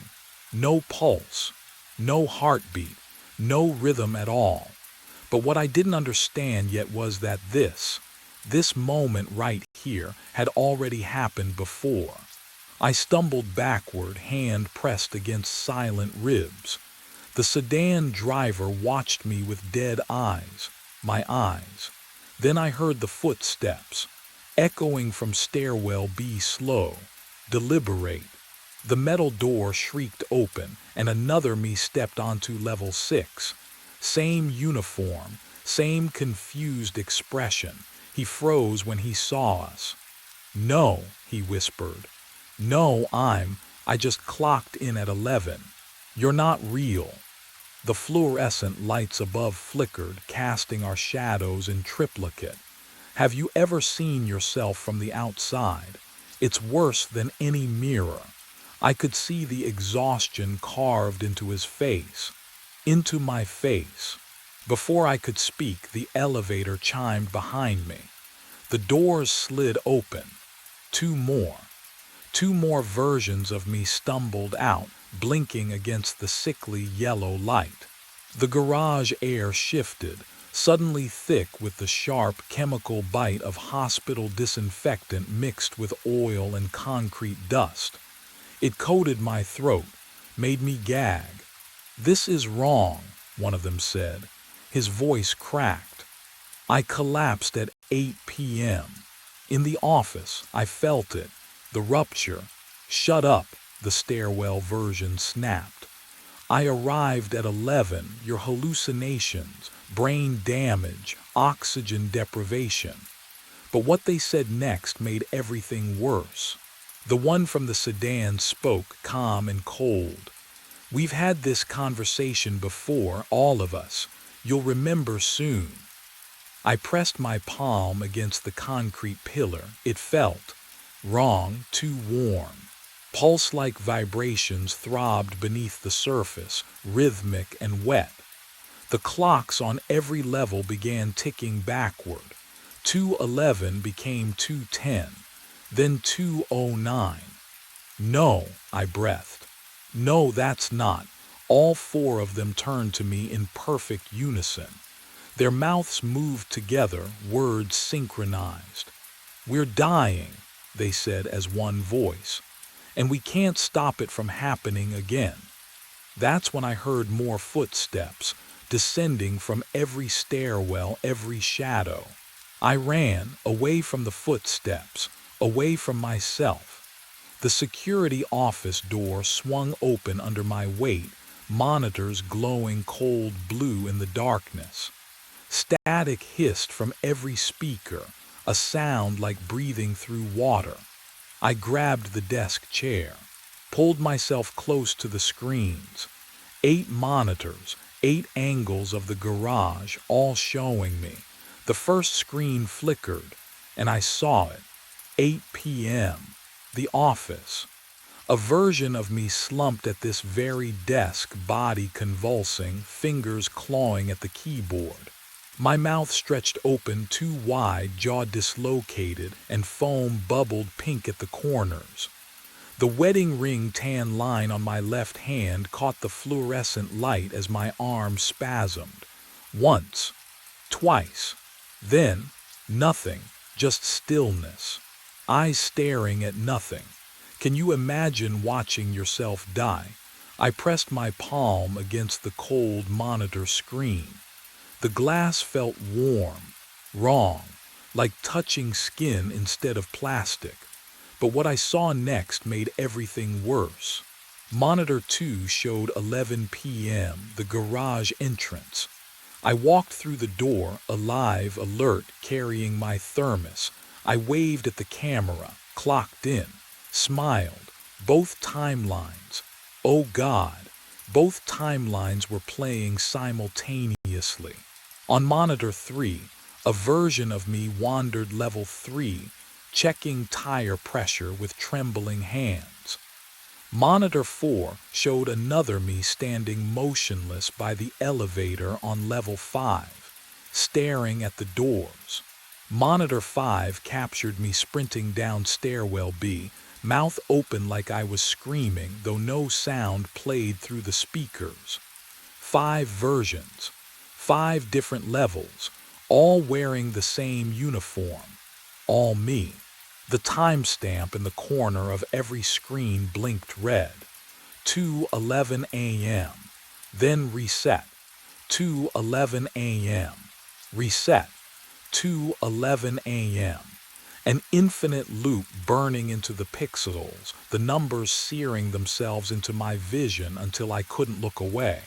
The disinfectant smell grew stronger, hospital thick, choking. And that's when I noticed what was inside my locker. My locker door swings open with a metallic groan. Inside, papers, medical documents I've never seen before, stacked in a manila folder that smells faintly of antiseptic. My hands shake as I lift them out. The paper feels too smooth, too clinical. Neurology Department, Northwest Medical Center. Patient name, Barnett Levi. Brain aneurysm. Cerebral. High rupture risk. The words blur together, but the date stamps sharp and clear. 3 weeks ago. Diagnosis date printed in red ink at the top. Below that, appointment reminders I never kept. Follow-up consultations marked MISSCD in angry capital letters. I didn't remember any of this, but I did, didn't I? The voicemail icon blinks on my phone, still clutched in my other hand. 23 messages. I scroll back through the dates. Dr. Sarah Chen, over and over. Her name repeating like a prayer I refuse to hear. My thumb hovers over the oldest one from 3 weeks ago. I press play. Mr. Barnett, this is Dr. Chen from Neurology. Your scan results are concerning. We need you in for surgery. Consult immediately. This isn't something you can postpone. Please call me back. Her voice sounds desperate, professional but fraying at the edges. But what came next made my blood run cold. I remember now. The notification lighting up my screen during a double shift. I'd swiped it away, deleted it, clocked in for overtime instead. The garage needed coverage. I needed the money. What would you have done? Chosen your health? Or chosen not to lose everything you'd already sacrificed for? I stumble backward, away from the locker, away from the evidence of my own stupid, stubborn denial. The elevator. I need out. Now. I slam my palm against the call button and the doors slide open immediately, too immediately. I step inside. The floor lurches beneath me as the car descends. Then it stops. Not at a floor, between them. The cables hum. Wrong. A frequency that vibrates in my teeth, in my skull. The walls feel close, too close. And the air, oh God, the air smells like blood and disinfectant. The lights flicker once, twice, and something wet drips from the ceiling onto my shoulder. The elevator shuddered and opened. Level 6. The doors split apart with a mechanical groan that sounded almost relieved, as if the machine itself had been holding its breath.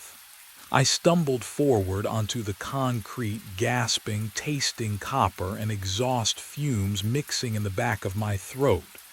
The fluorescent lights buzzed overhead, but softer now, rhythmic, like a pulse. They were waiting for me, all of them.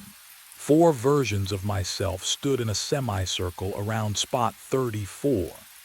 The black sedan sat silent in the center, engine cooling with soft metallic clicks. Each version wore the same uniform, the same exhausted expression, the same wedding ring tan line on the same left hand. They turned as one, stared at me with my own eyes. I opened my mouth to speak. We are neurons misfiring.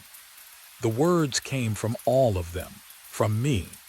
A chorus of fractured voices speaking in perfect unison, overlapping at the edges like radio static bleeding between stations. Can you imagine hearing your own voice split into harmony with itself? It's not an echo, it's recognition. The garage is the space between synapses. I stepped back.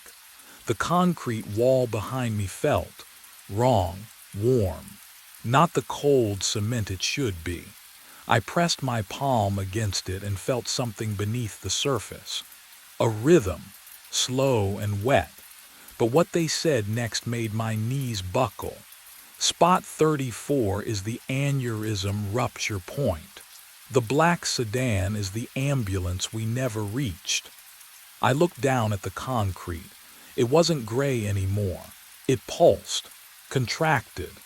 The texture rippled like living tissue, veined and slick, the color of brain matter under surgical lights. The entire floor breathed beneath my feet. The walls exhaled moisture, wet, gray, alive, and I understood we were still inside my skull. The doppelganger from the sedan stepped closer, shoes silent on the wet concrete. His mouth moved. My mouth. Same lips, same scar on the lower one from biting during stress. You have 2 options, he said. His voice was mine but emptied out. Hollow. I couldn't breathe, didn't need to, I realized. My chest hadn't moved in. How long? Accept it, he continued. Clock out. Let the darkness come. He gestured toward the elevator where the time clock glowed faint red. Or refuse, loop forever, park at 1:55 a.m., drive in circles until synapses stop firing completely. That's not a choice, I whispered. It's the only one workaholics get. Headlights flared behind him. I flinched. More cars materialized across level 6, engines idling in unison, a low mechanical breathing that filled the space. Sedans, subs, a rusted pickup. Drivers sat motionless behind steering wheels, faces pale in the dashboard glow, watching, all of them watching me. The smell hit next. Gasoline mixed with that hospital disinfectant stench. Sterile. Wrong. Who are they? I asked, though part of me already knew. Attendants who couldn't leave, refused the clock, chose the loop. But the real horror hadn't fully surfaced yet. I stepped toward the black sedan. A piece of paper fluttered under the windshield wiper, trapped against cold glass. My fingers trembled as I pulled it free. The paper felt thin, fragile, like it might disintegrate. The handwriting was hurried, desperate. "Don't stay." I did. "I'm still here." Maya Tours. Still here, present tense. I scanned the cars again, searching faces in the dim light. Third row. A woman in a day shift uniform, hands frozen on the wheel, eyes open but unseeing. Her name tag caught the fluorescent glare. Maya. Can you imagine? Realizing your eternity is a parking spot, a timestamp, a loop you chose because letting go felt worse than staying. "She's been here 8 months, the doppelganger said quietly. "She thinks it's still her first night." My pulse should have spiked. Would have if I'd had one.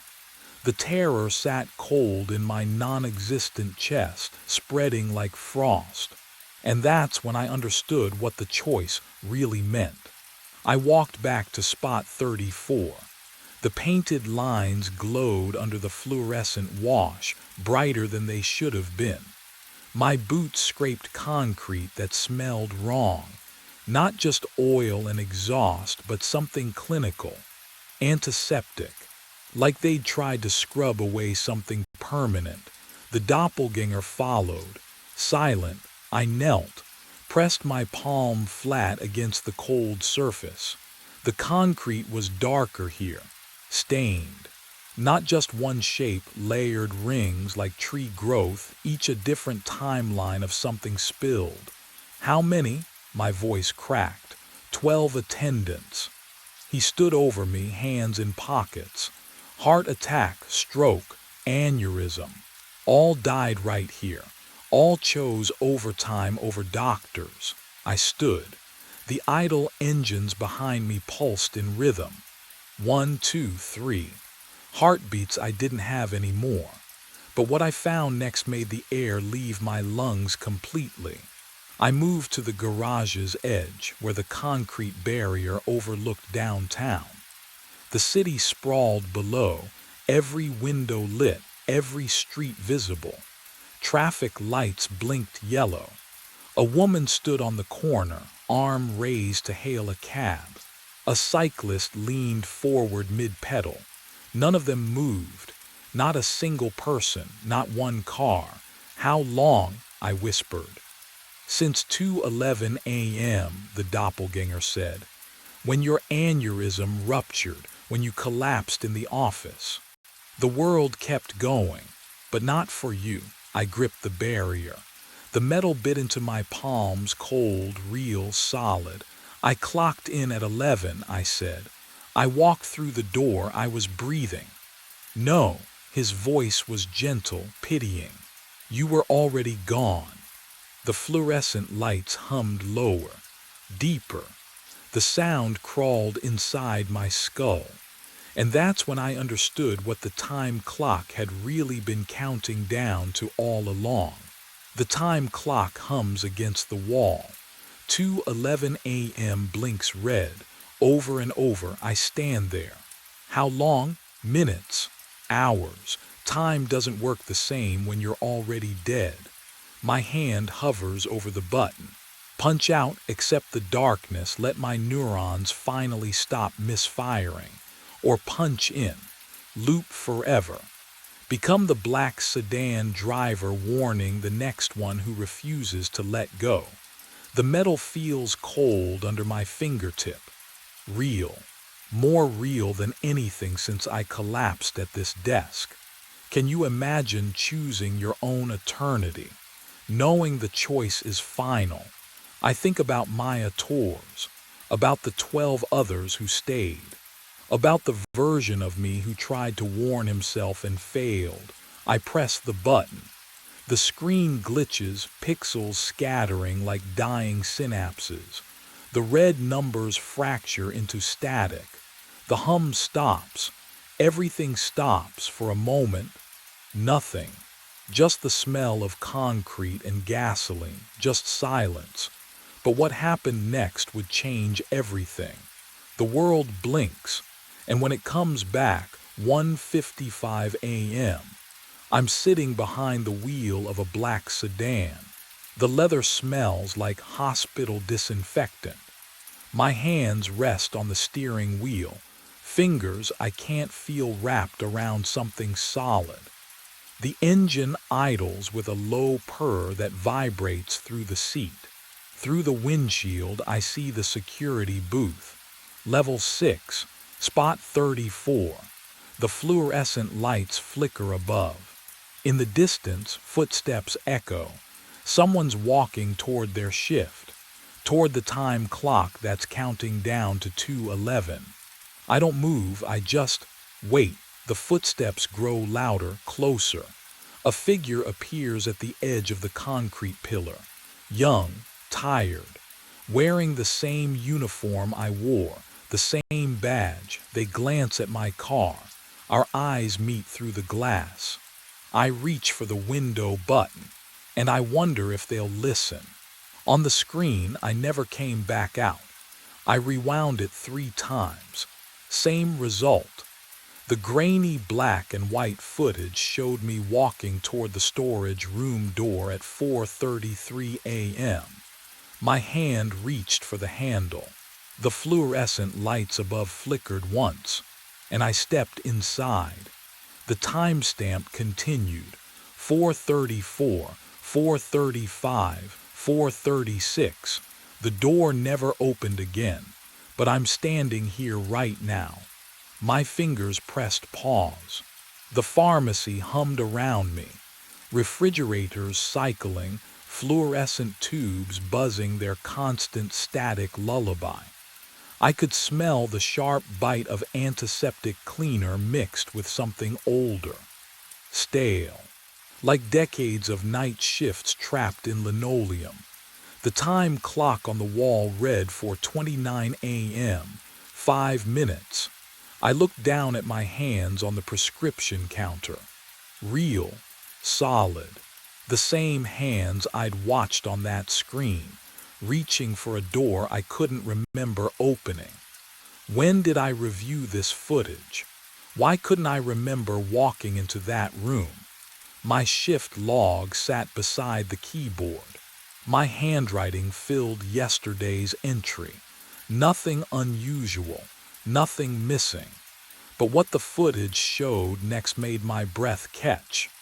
The back hallway remained empty for hours on the recording, until I walked past the camera again at 6:15 a.m. Same uniform, same tired posture, as if I'd been there the entire time, as if the storage room had never swallowed me at all. A sound echoed from the back of the pharmacy. Footsteps, slow, deliberate, coming from the storage room. My hands started to tremble. The clock ticked forward. 4:30 a.m. I could feel the seconds pulling me toward something I didn't understand, toward a door I'd already walked through, toward a room where I'd never come back, and whatever was making those footsteps was already inside. Those footsteps never came closer. My mind raced back to 2 weeks earlier, when I first heard them, when everything started. The fluorescent lights hummed their endless song. 4:30 a.m. Rain tapped against the pharmacy windows, gentle and rhythmic. I was counting inventory, something to keep my hands busy, my mind occupied. The night shift does that to you, makes you desperate for anything that feels like purpose. The door chime rang. He shuffled in from the storm, water dripping from a gray raincoat that looked decades old. 60s maybe. Hollow eyes sunk deep into his skull. The way he moved. Slow, deliberate, like every step required negotiation with his bones. Sleeping pills. His voice scraped out like sandpaper on wood. Please. I turned to the prescription counter. "Do you have a script, or over the counter is fine?" He leaned against the register and I caught the smell. Old antiseptic. The kind that clings to hospital hallways and never quite washes out. Been trying to sleep for 8 years now. I grabbed a bottle of diphenhydramine. My hands were steadier then. Insomnia's rough. Have you tried? I retired from this pharmacy 8 years ago. He stared past me at the storage room door. But I never stopped working. The bottle slipped, caught it. "I'm sorry. Night shift." He smiled, but his lips didn't move right, too slow, like the expression arrived late. "Just like you, Owen Trask." My throat tightened. Can you imagine hearing your own name in a stranger's mouth at 4:30 in the morning? But what happened next would change everything. He reached for his wallet. The signature on his credit card. I saw it before he pulled cash instead. Same as mine, exact spelling. Owen, not Owen, not Ewan, Owen. "How do you?" He walked past me toward the storage room. "Sir, that's employees only." He didn't stop, didn't turn. The door opened. He stepped inside. The fluorescent light inside flickered once, twice, then went dark. I counted to 10, waited for him to realize his mistake and come back out. Silence. I walked to the storage room, pushed the door open. Empty. Shelves of medication. Boxes stacked to the ceiling. No gray raincoat. No man. No back exit. The air inside was cold enough to see my breath. I checked the time clock on my way back to the counter. My fingers traced the fresh punch card. The name printed at the top made my stomach drop. Owen Trask, clocked out at 4:34 a.m., but I was still standing there, and I'd never clocked in anyone else that night. And that's when I realized the storage room door had locked itself behind me. I spent the next morning searching every database. The computer hummed in the back office, screen glow painting my face blue as I scrolled through decades of employee records. My finger cramped on the mouse. Click, scroll, click. The fluorescent lights overhead buzzed like insects trapped in glass. Nothing. No Owen Trask before me. No retirement record. No personnel file. I typed the name again, slower this time, as if precision could conjure proof from digital void. The system returned 0 results. When Denise arrived at 8, I cornered her by the coffee maker. The smell of burnt grounds mixed with her perfume. Something floral and synthetic that made my head ache. "Did someone named Owen Trask work here before?" I kept my voice steady. "Maybe 8-10 years ago," she laughed, actually laughed. "Owen, honey, you need sleep. Real sleep, not whatever you're doing." "I'm serious." A man came in and, "You're working too many doubles." She poured her coffee without looking at me. "Take tomorrow off. Doctor's orders." The conversation was over. She walked away, heels clicking on linoleum, and I stood there wondering if I'd even spoken aloud. What would you do when no one believes you? I returned to the pharmacy floor, hands shaking as I restocked shelves. My fingers brushed a prescription bottle wedged behind newer inventory. I pulled it free. The label was yellowed, faded. The handwriting was mine. That specific slant on the capital T, the way I looped my O's. But the date read March 7th, 1987. I was not born until 1991. The bottle felt ice cold in my palm.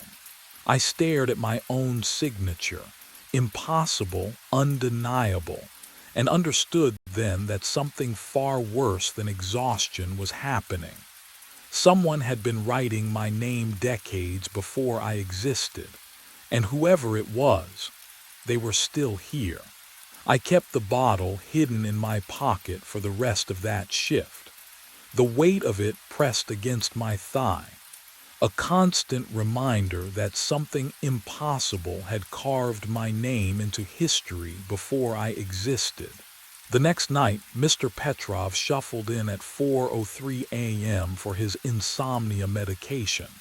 Same as always, but when I handed him the white paper bag, he smiled. "You gave me that same advice last week," he said, "about taking it with warm milk. Worked like a charm." I hadn't seen him in 2 weeks.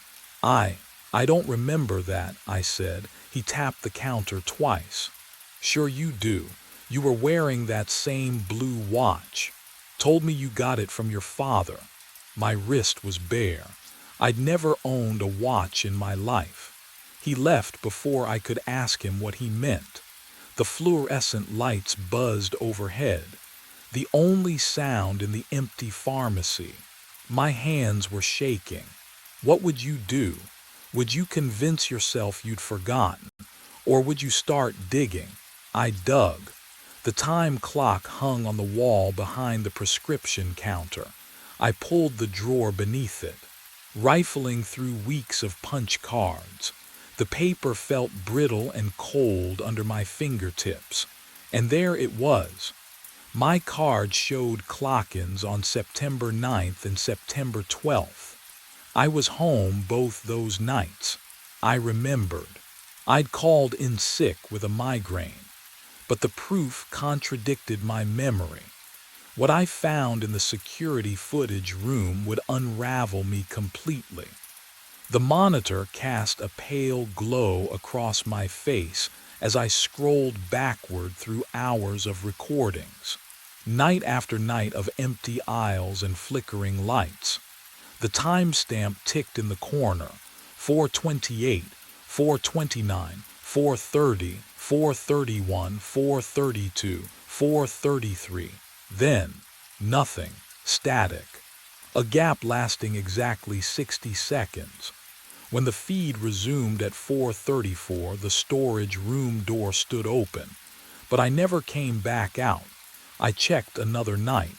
Same gap, same open door, same absence. 5 nights, 7 nights, 11 nights. Every single time, I walked into that storage room at 4:33 a.m. and vanished from existence. The question wasn't who had been impersonating me anymore. The question was, where had I been going?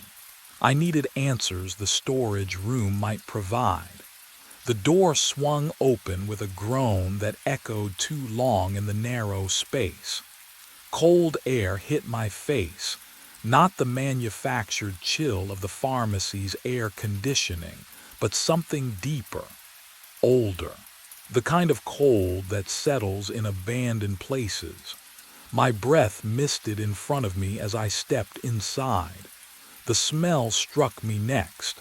Antiseptic, but not the sharp chemical tang we used now. This was sweeter, heavier, like hospitals from decades ago. It clung to the back of my throat. Boxes lined metal shelves. Inventory I cataloged every week. And yet, there in the far corner, a filing cabinet I'd never noticed before. Gray metal, rusted at the edges.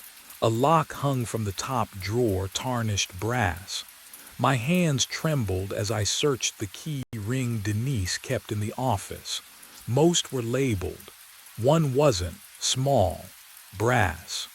It slid into the lock with a click that made my stomach drop. The drawer opened with a shriek of metal on metal. Personnel files, dozens of them. I pulled the first one out and the paper felt wrong, too thick, too yellowed. The tab read Trask Owen, my file. But the higher date said 1962. I grabbed another, Trask Owen, hired 1971. Another, 1983, 1992, 2001, 2009, 2015. 7 files, 7 Owen Trasks, all assigned to night shifts. My pulse hammered in my ears as I opened each one. The handwriting on every application was identical. My handwriting, the same slant, the same loop in the capital T, the same pressure on the pen. But what I found at the bottom of each file made my vision blur. No termination date, not one. Just blank lines where the exit interviews should have been, and handwritten notes in the margins that all said the same thing. Still here. I palmed the amphetamines from aisle 3 at 2:30 a.m. The bitter taste dissolved under my tongue, chemical and sharp, burning as it went down. If sleep was the trap, then I wouldn't sleep. Simple. Can you blame me? The fluorescent lights began to hum differently around 3:15. Higher pitched. Wrong. I blinked and Mr. Petrov stood at the counter, except I hadn't heard the door chime. His lips moved, but the words arrived 2 seconds delayed like a badly dubbed film. "My prescription," he said. I handed it to him. My fingers trembled. He flickered. There one moment, gone the next. The bottle sat on the counter where his hand should have been. The amphetamines sharpened everything into crystal edges. Every sound scraped against my eardrums. The refrigerator hum. My own breathing. Footsteps I couldn't locate. I pressed my palms against the cool laminate counter to anchor myself to something solid, something real. At 3:45, movement caught my eye outside the front window.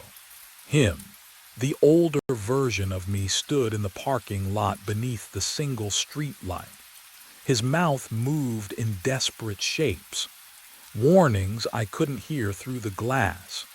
His hollow eyes locked onto mine, and I saw decades of exhaustion carved into his face. He pointed toward the clock, then at me, then at the storage room. I looked away. When I looked back, he was gone. What I saw at 4:15 broke something fundamental inside me. Behind the prescription counter where I stood, another version of me sorted pills into orange bottles. Same white coat, same tired posture, same everything. He worked as though I didn't exist, counting tablets with methodical precision.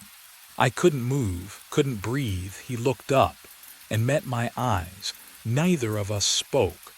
But the real horror was this: I couldn't remember which one I was. At 4:27 a.m., I made my choice. If I walked into that storage room every night at 4:33, then I would go in early, before the cycle, before whatever mechanism pulled me through that door could activate. The amphetamine still buzzed in my blood as I pushed through the storage room entrance. The air inside hit me like stepping into a freezer. Not the normal chill, but something deeper. Bone cold. The door clicked shut behind me. I reached for the handle. My fingers closed around smooth wall.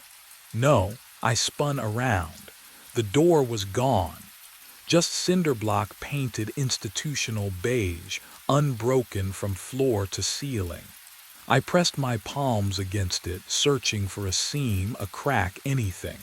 But the wall was solid, real. My breath came faster, fogging in the frigid air. The clock on the opposite wall read 4:34 a.m. Impossible. I'd entered at 4:27. I watched the second hand. It didn't move. Frozen. But I could hear my watch ticking on my wrist, could feel time passing in the drum of my pulse. And then, sounds from beyond the wall. The pharmacy was still operating. I heard the register drawer slide open, the soft beep of the scanner, footsteps on linoleum, my footsteps, that familiar rhythm of pacing behind the counter. Someone was working my shift. Would you believe me if I told you I started laughing? The sound came out cracked, desperate. I tried to break the cycle by hiding inside it, and instead I'd locked myself in the very heart of the anomaly. The storage room wasn't where I disappeared to, it was where I'd always been.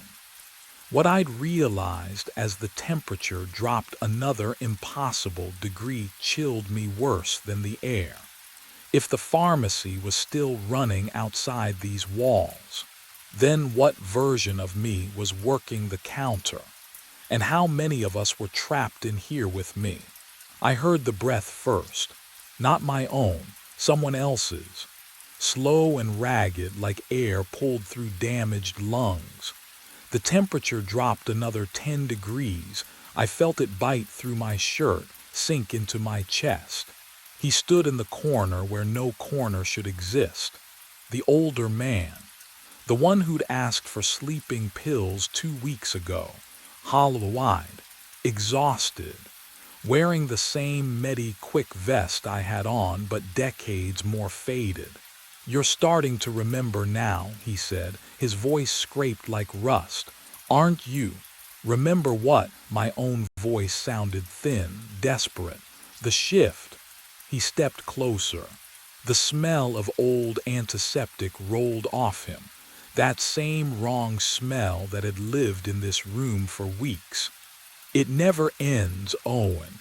We clock in, but we never clock out." My pulse hammered in my throat.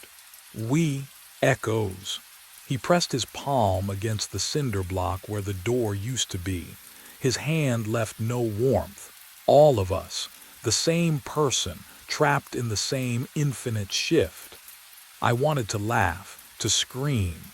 Can you imagine hearing that? That you're not even real anymore. That's insane. You died 8 years ago. His eyes locked onto mine, dead calm. Robbery, 4:34 a.m., right out there at the counter. The floor seemed to tilt beneath me. But what he said next made everything worse. "The pharmacy absorbed you," he continued, "pulled you in. You've been working ever since, forgetting every time the loop resets, forgetting you're already gone." He smiled, but there was no comfort in it, only resignation. "Retirement doesn't exist for us." My knees buckled.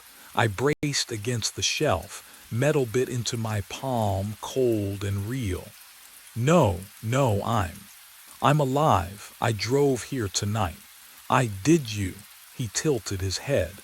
"Or do you just remember driving here?" The question hung in the frozen air, and I realized I couldn't answer it. I clawed at the storage room walls until my fingernails split. The concrete was ice cold, slick with something that smelled like formaldehyde and rust.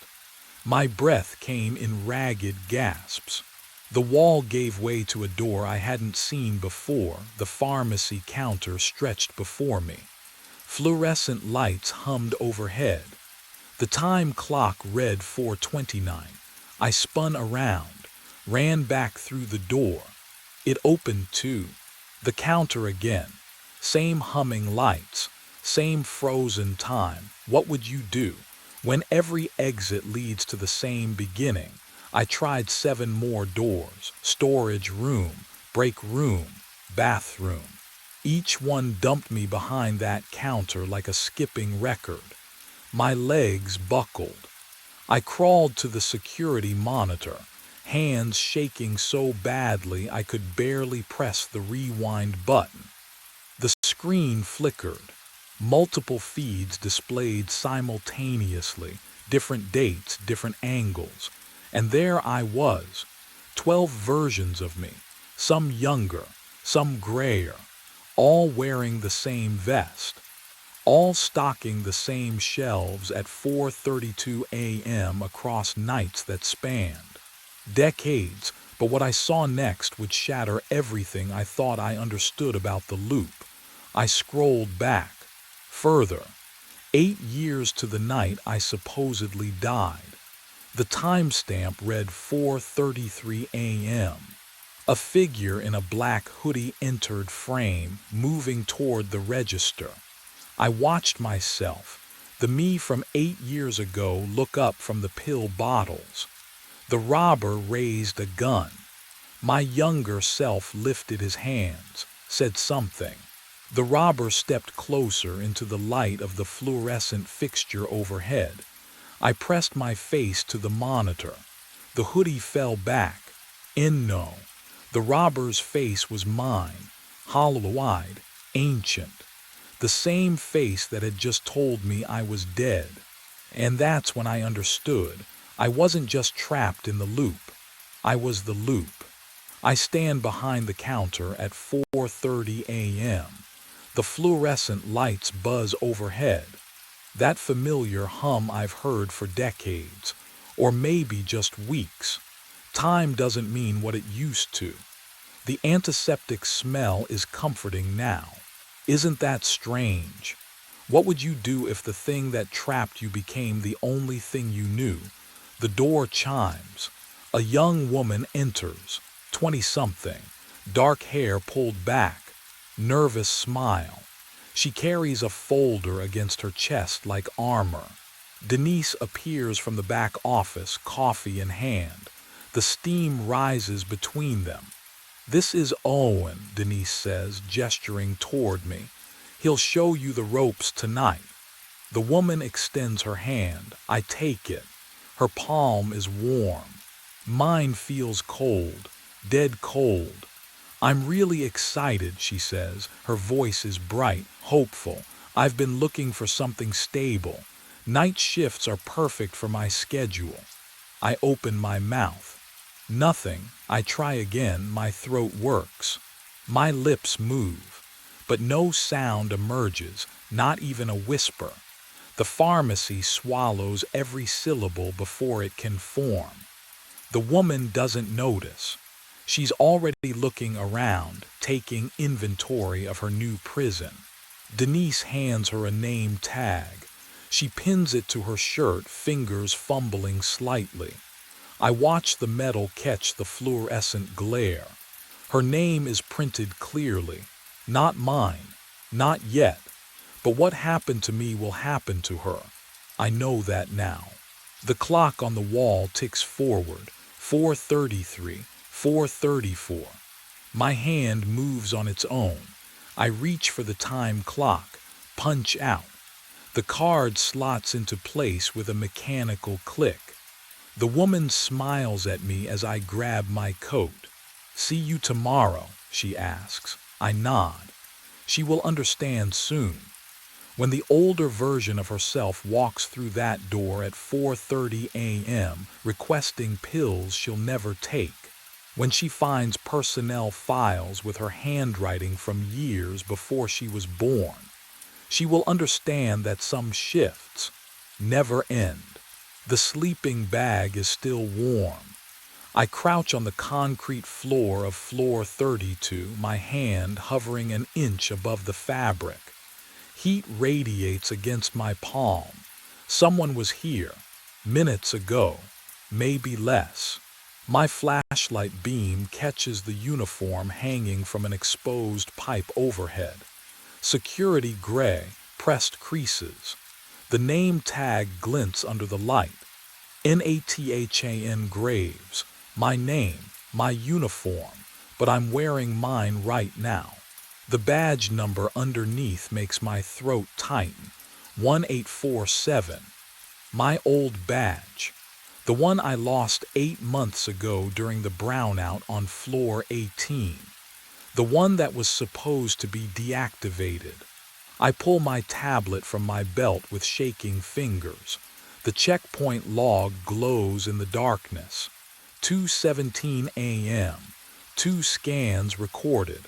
both using badge 1847 and badge 2139. Mine, 40 seconds apart. I've been alone in this building for 6 hours. 40 floors of empty offices and locked doors. Just me and the hum of ventilation systems. Just me and the motion sensor lights clicking on and off as I walk my routes. Except, I wasn't alone. My breath clouds in the cold air. The renovation stripped this floor down to bare concrete and dangling wires 3 months ago, but nobody's touched it since. No construction crew, no daytime staff, just an empty shell that smells like dust and something metallic I can't place. A coffee cup sits beside the sleeping bag. Steam curls from the surface. What would you do? Your hands are trembling. Your radio feels heavy on your hip. You could call it in right now, but who would believe you? I lean closer to the cup. The smell hits me, cheap break room coffee, 2 sugars, the way I take mine. Then I hear it. Boot steps. Echoing in the stairwell. Heavy, deliberate. Climbing toward floor 32. Climbing toward me. But what I didn't know yet was that whoever wore that uniform knew exactly when I'd find it. My mind keeps circling back to that first night. 2 weeks before I found the sleeping bag, before I understood what was happening. It was 2:17 a.m. when I reached floor 32. Just another checkpoint on another shift. The building stretched silent above and below me, 40 floors of empty offices and me the only living thing moving through them. I pressed my badge to the scanner. Beep. Then, beep again. I froze. The second tone came half a second after the first, like an echo that didn't quite match. My tablet vibrated in my hand. I glanced down at the log screen, expecting the usual single entry. 2 scans, both time-stamped, both showing my badge number. One at 2:17 a.m., one at 2:16 a.m. I stared at the screen. That wasn't possible. I'd been in the stairwell a minute ago, nowhere near the scanner. The renovation floor spread out before me, gutted concrete, exposed wiring, shadows pooling in every corner. Dust hung thick in the air, mixing with something else. Something faintly sweet, like coffee with too much cream. But I was holding my thermos. Black, no sugar, the way I always drank it. I turned in a slow circle, flashlight cutting through the darkness. Nothing. No one. Just the hum of the HVAC system and my own breathing. System glitch, I muttered. My voice sounded too loud, swallowed immediately by the empty space. But my stomach twisted anyway. Because the scanner didn't malfunction. It never malfunctioned. I should have reported it right then. Should have called Helen, documented everything. But what would I even say? That the computer hiccuped. That I smelled phantom coffee. I backed toward the stairwell, unable to shake the feeling that the darkness behind me was occupied. The checkpoint log would haunt me for days. But what I didn't know yet, what I couldn't have known, was that someone had been watching me struggle with that tablet, studying my confusion with perfect, silent patience. I couldn't leave it alone. Back at the security desk, the monitor glow painted my hands blue as I clicked through the system logs. 1 night back, 2 nights, 5. The keyboard clacked in the empty lobby, each keystroke echoing off marble walls. My coffee had gone cold hours ago, but I kept drinking it anyway. The bitter taste keeping me focused. Floor 32, every single night. 2:17 a.m., double scan. 2:18 a.m., double scan. 1:59 a.m., double scan. The timestamps varied by 30 seconds, sometimes 90, but always 2 scans. Both logged to badge number 2143, my badge, the one clipped to my belt right now. I printed the report. 8 pages of proof. The paper felt heavy in my hands, still warm from the printer, smelling like toner and something else. Something stale. Old air. Like the building itself was exhaling through the vents. Helen Price answered on the 4th ring. Nathan, it's 7 a.m. What? The system's showing double scans, floor 32, every night for over a week. Silence. Then a sigh. Software error. Happens during renovation phases. The crew's probably testing badge readers. There's no crew up there, I said. I check it every night. It's completely empty. Then it's a glitch. Her voice flat and dismissive. I'll submit a ticket to it. Don't worry about it. But what she didn't know, what she couldn't know from her daytime shifts, was that the pattern was too perfect to be random. I stopped sleeping well after that. Every time I closed my eyes, I saw those timestamps, heard the double beep of the scanner, felt the weight of someone else's presence on that empty floor, moving through the darkness exactly 1 minute behind me. Or was it 1 minute ahead? And when I finally did sleep, I dreamed of walking my rounds, only to find my own footprints already pressed into the dust. I logged into the admin portal at 3:47 a.m. The screen's blue glow made my eyes ache, but sleep wasn't coming anyway, so I pulled up my badge history instead. The keyboard clicks echoed too loud in the empty lobby. Each tap another second of the shift I couldn't get through fast enough. My current badge, number 2035, showed 8 months of scans. Clean, predictable. The system had issued it after I lost my original during that brownout on floor 18. I remembered that night. The lights dying floor by floor. The emergency generators coughing to life. My badge, gone, somewhere in the darkness between stairwells. Helen deactivated the old badge immediately. Standard protocol.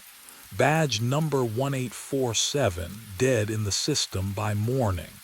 I pulled up the deactivation record. February 9th. Timestamp. 0900 hours. Status. Inactive. But what I found next made my coffee taste like copper on my tongue. I ran a scan history for badge 1847, and the screen filled with entries, recent entries. The deactivated badge had logged 32 scans in the past month. I scrolled through the timestamps, my pulse hammering against my throat. Every single scan occurred between 1:55 and 2:20 a.m. Every single scan registered on floor 32. Someone was wearing my old badge. Someone who knew exactly when I made my rounds, who moved through the building like a ghost, always just ahead or just behind me. The fluorescent lights above me buzzed. A sound like insects trapped behind glass. I clicked deeper into the logs, my hands shaking now, because I needed to see the pattern, needed to understand who was living in my shadow. And that's when I noticed the first scan from the deactivated badge. It appeared exactly 30 days ago. On the same night, I'd started finding the double entries on floor 32. I decided to catch him early. 1:58 a.m. The stairwell door on floor 32 closed behind me with a metallic click that echoed down through 40 floors of empty concrete. I killed my flashlight and the darkness swallowed everything whole. The checkpoint scanner glowed faint blue near the east wall, the only light in the gutted space. Exposed wiring hung from the ceiling like dead nerves. The air tasted like dust and something chemical, paint thinner maybe. I moved behind a concrete support pillar and crouched, waited. The cold from the floor seeped through my uniform pants. My knees ached. I checked my watch. The dim glow read 2:01. 12 minutes until he usually appeared. 12 minutes of listening to my own breathing and the distant hum of the building's ventilation system. Can you imagine sitting in complete darkness, knowing someone has been watching you for weeks, knowing they've stolen your identity and memorized your every movement? My hand rested on the radio clipped to my belt, but I didn't call it in. Helen would just dismiss it again. System glitch, paranoia, sleep deprivation, 2:08, 2:09. The silence pressed against my eardrums. I could hear my pulse, but what I heard at 2:13 made my breath catch in my throat. The stairwell door opened. Not the screech of rusted hinges, this was smooth, controlled. Someone who knew exactly how to move through this building without making noise. Footsteps followed. Boot heels on concrete, even, measured. The same pace I used during rounds. The checkpoint beeped. I flicked on my flashlight and flooded the space with white light. Nothing. The checkpoint scanner's screen showed a successful scan. Badge number 1847. My deactivated badge, but the space in front of it was empty. Just exposed concrete and shadows and hanging plastic sheeting that didn't move. The air, though, oh God, the air had changed. It smelled like coffee, fresh brewed. And beneath that, the sharp tang of human sweat. Someone had been standing there 3 seconds ago. And then I heard the breathing behind me. I spun around. Nothing. Just exposed concrete and shadows stretching away from my flashlight beam. But the breathing, it had been right there, close enough to feel. My hand shook as I swept the light across the gutted floor. The smell of coffee and sweat still hung in the air, thick and human. Real. Then I saw it. Behind a stack of drywall sheets in the corner, a dark green sleeping bag crumpled against the wall. My boots crunched over construction debris as I approached. The fabric was still warm when I crouched down and touched it. Not just warm, recently occupied. A coffee cup sat beside it, half full, steam rising. Can you imagine finding proof that someone's been sleeping 20 feet from where you stand? That they've been here for weeks, maybe months, and you never knew. I pulled back the sleeping bag. Underneath, energy drink cans, 6 of them. Protein bar wrappers, a water bottle, and hanging from an exposed pipe above, a security uniform. My uniform. The name tag caught my flashlight beam. Nathan Graves. I leaned closer, throat tightening. The badge number embroidered below the name. 1847. My deactivated badge. The one I lost 8 months ago. But what I found next made my blood run cold. A spiral notebook lay tucked inside the sleeping bag. I flipped it open with trembling fingers. Page after page of handwritten notes. Times, floor numbers, routes. 2:17 a.m., floor 32, east stairwell.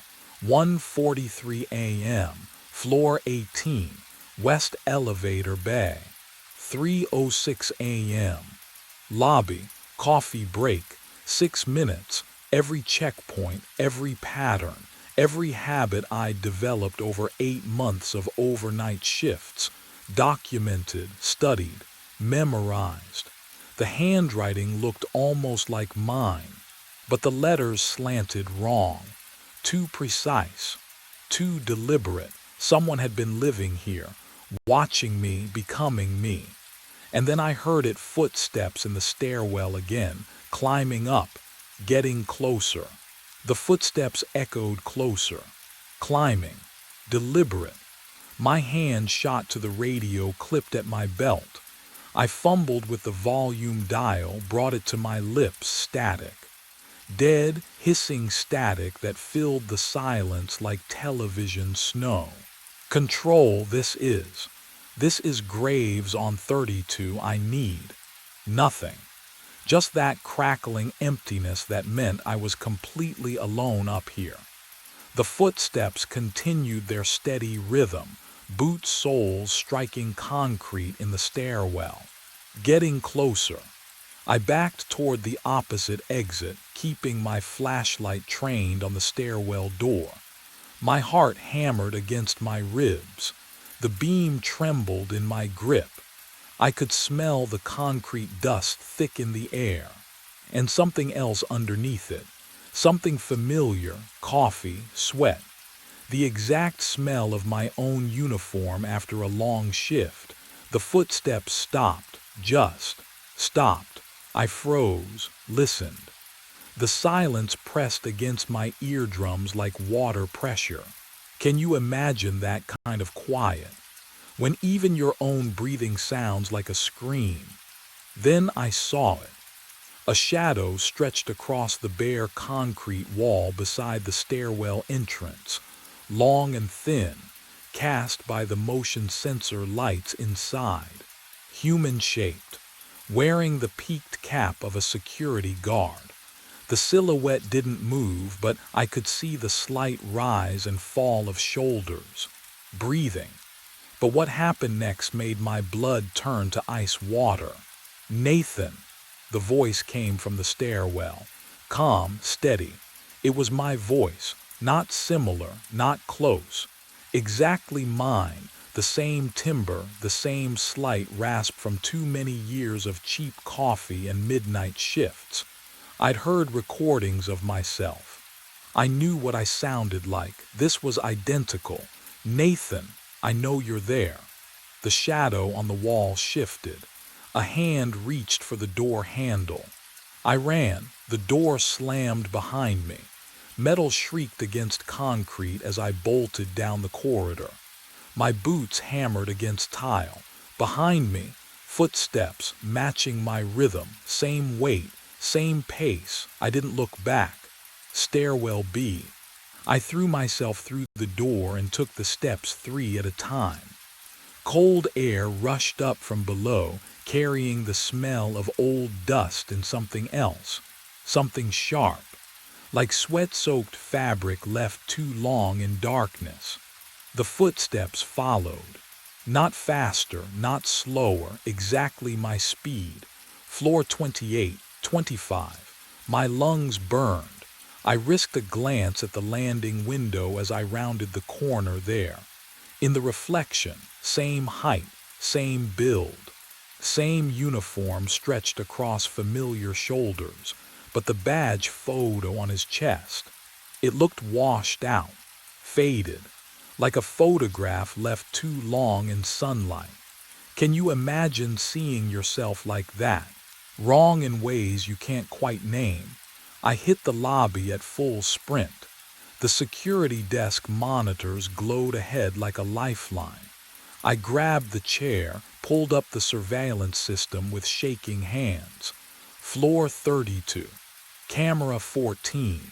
I scrolled back through the footage. Tonight, yesterday, 3 days ago, my stomach dropped. The same 60-second loop, over and over. The empty checkpoint, the concrete pillar, identical in every frame for 16 days straight. Someone had edited the recordings, but that meant they'd accessed the security system, had root credentials, had been watching me watch nothing while the monitor flickered. All 40 cameras cut to black simultaneously. Then one by one they blinked back on. Every screen showed the same image now. Floor 32, camera 14, live feed. A figure stood in front of the checkpoint, staring directly up at the camera, wearing my face. I ran.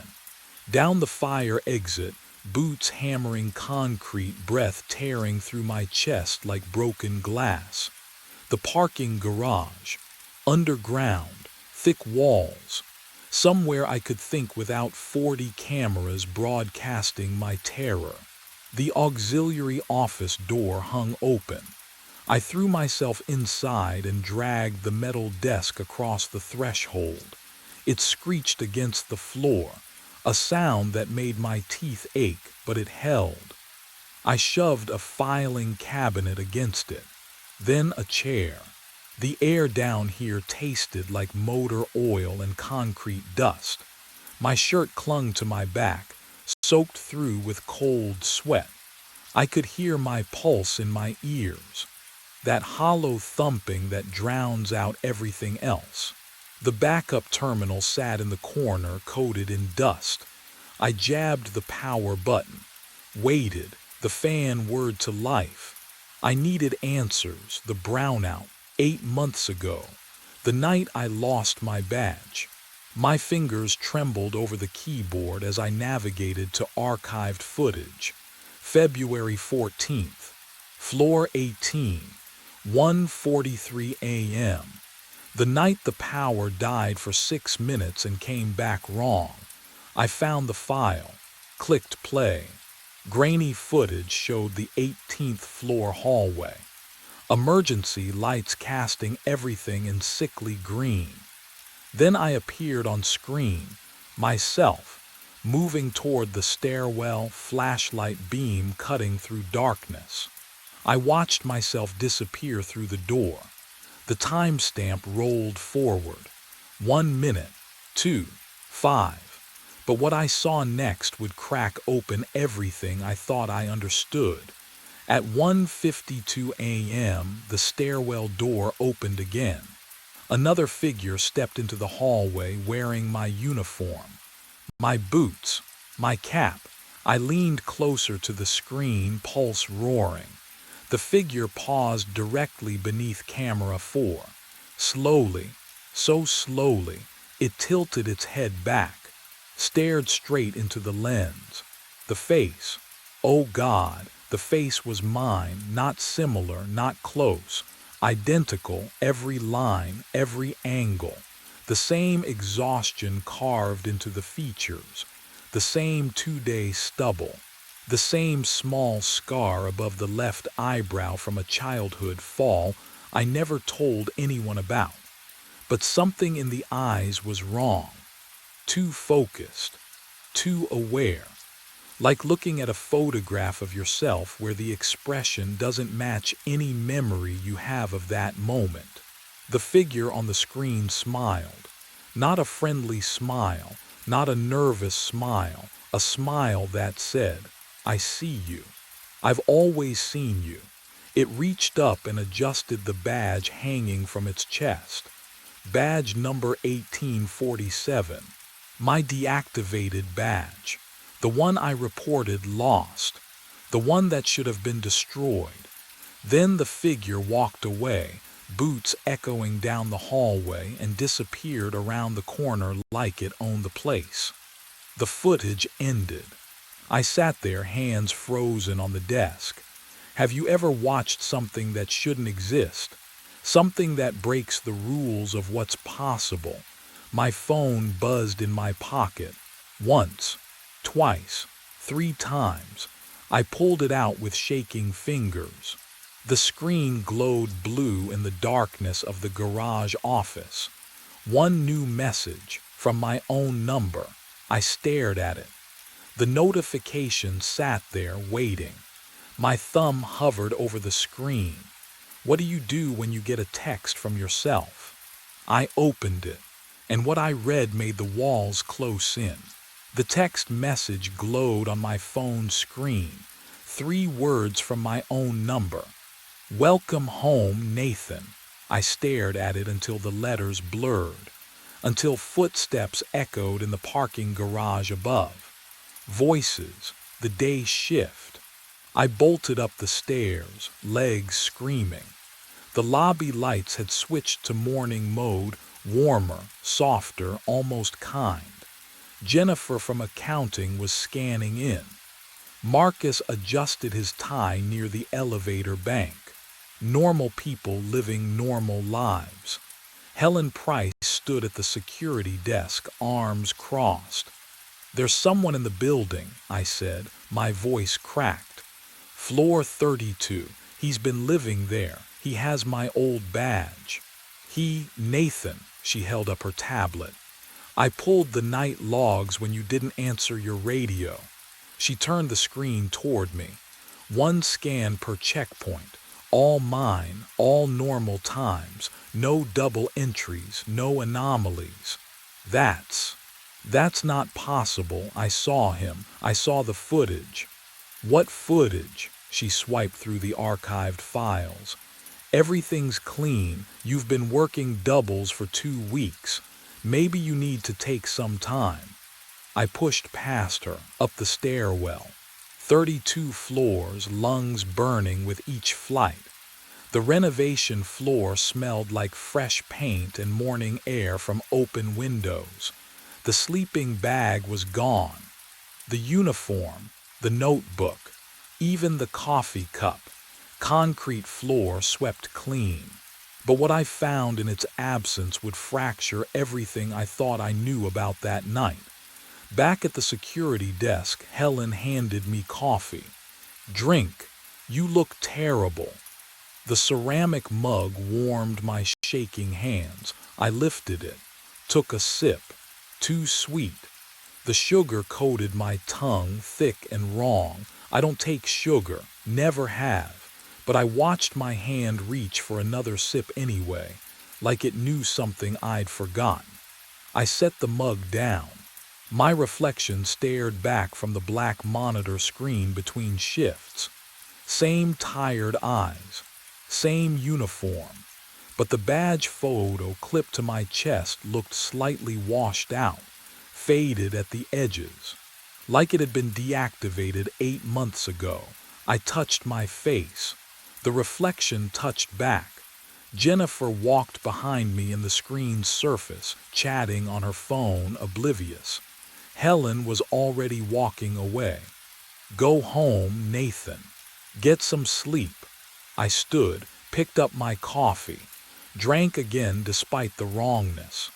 My fingers found the checkpoint scanner without thinking, muscle memory guiding me through the route I'd always known. I understood then, standing in that lobby with morning sun streaming through glass doors. I'd been here before, not as the hunter, but as the one who'd waited in the dark, who'd learned every route, who'd slipped into an empty space and made it mine. The brownout. Floor 18. 8 months ago, I'd never left, and whoever had been wearing this badge before me, he was gone now, erased as cleanly as the sleeping bag on floor 32. Because there could only ever be one Nathan Graves working nights at Thornhill Tower. I scanned out at the front desk. The system beeped once. Normal. Clean. I stepped into the morning cold, and the sun felt like a memory from someone else's life. Behind me, the building rose 40 floors into pale sky. Tomorrow night, I'd be back, scanning checkpoints, walking empty halls, waiting to see who else might lose their badge in the dark. The dashboard clock flickers to 3:13 a.m. I sit frozen in my truck, engine idling, watching a man in groundskeeper uniform cross Oak Ridge Cemetery. The green glow from the dash lights my trembling hands. Cold air seeps through the cracked window, carrying the smell of wet earth and rotting oak leaves. He carries white lilies. My breath fogs the windshield. I wipe it with my sleeve. The figure moves between headstones with purpose, deliberate, unhurried. The October darkness swallows most of him, but I catch pieces. Dark uniform, broad shoulders, something wrong with his gait. He limps. My ACL throbs in response, that phantom ache I've carried for 2 years. The same hitch in the left leg, the same compensating lean. Can you imagine watching yourself from 40 yards away? The coffee in my cup has gone cold. I don't remember buying coffee. The truck's heater rattles, but I'm shivering anyway. The man passes beneath the one working lamppost, and for 3 seconds, yellow light catches him full on. Oak Ridge Cemetery maintenance uniform. Stitched name on the chest. My name. But what froze the blood in my veins were the boots. Steel-toed Carolinas. Left one with the scuff mark from the shed door. Right one with the replaced laces, brown instead of black because I'd run out. I'm looking at my boots, walking away from me. The figure reaches section D and kneels beside a grave I know too well, though I've never understood why I know it. The dashboard clock flickers again. Still 3:13. He turns his head and looks directly at my truck. The memory surfaces like cold water. 3 weeks earlier, the cemetery had felt ordinary. Morning rounds at 6:30, my breath fogging in October air, boots crunching through grass still silver with dew. Section D, row 12. The same route I'd walked every day for 8 months. That's when I saw them. White lilies, fresh, arranged carefully against Margaret Hartwell's headstone. I stopped mid-step. The flowers were pristine, petals still closed tight, stems wrapped in brown paper that hadn't softened from moisture. No wilting, no browning at the edges. They couldn't have been there more than an hour. But no one visits this grave. I know because I checked the logs. Margaret Hartwell died in 1987. No family listed. No flowers in decades. Her section sits in the far corner where the old-growth oaks block out the morning sun, where visitors never wander. The grass around her stone had gone to seed years before I started working here. I crouched down, my bad knee protesting. The dew soaked through my uniform pants, cold, immediate. I reached for the flowers and my fingertips brushed the headstone. Warm. Can you imagine? Stone that should have been ice cold in October dawn, warm like skin. I pulled my hand back, looked around. The cemetery stretched empty in all directions. 40 acres of silence broken only by the distant hum of the highway. No tire tracks on the access road. No footprints in the dew except my own trail leading here. The lilies had simply appeared. I picked them up. The paper crinkled too loudly in the quiet. No card, no ribbon, just flowers that shouldn't exist, left on a grave no one remembered. But what I didn't know then, what I couldn't have known, was that this was only the beginning. I carried them back to the shed, my limp more pronounced on the uneven ground. The stone building smelled like earth and old coffee. I set the lilies on the desk and stared at them under the dusty window light. My hands were shaking. I told myself it was nothing, a mistake. Someone visiting the wrong grave in the dark. I'd find an explanation in the visitor logs, in the security notes Patricia left. There had to be a reason. There had to be, but when I checked the logs, nothing. The cemetery had been locked since 8 p.m. the night before. No cars, no entry, no one. I looked at the flowers again. The brown paper had darkened where my wet fingers had gripped it. The lilies sat perfectly still, their scent wrong somehow, too sweet, too thick, like they'd been grown in a place where normal rules didn't apply. That's when the real questions started crawling into my mind. Questions I should have asked right then. Questions that might have changed everything if I'd been braver, smarter, more willing to see what was already right in front of me. Who brings flowers to the forgotten dead? And why did the stone feel warm? But I didn't investigate that morning. Didn't go back to the grave. I threw the flowers in the trash behind the shed and tried to forget about them. Tried to convince myself it was nothing.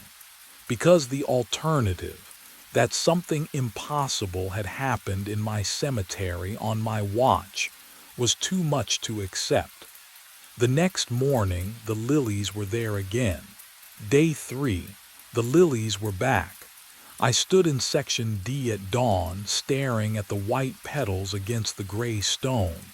Fresh, perfect, like someone had placed them minutes before I arrived.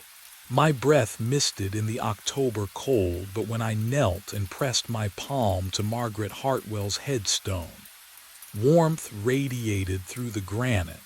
I jerked my hand back. No footprints in the frost. No tire tracks on the access road.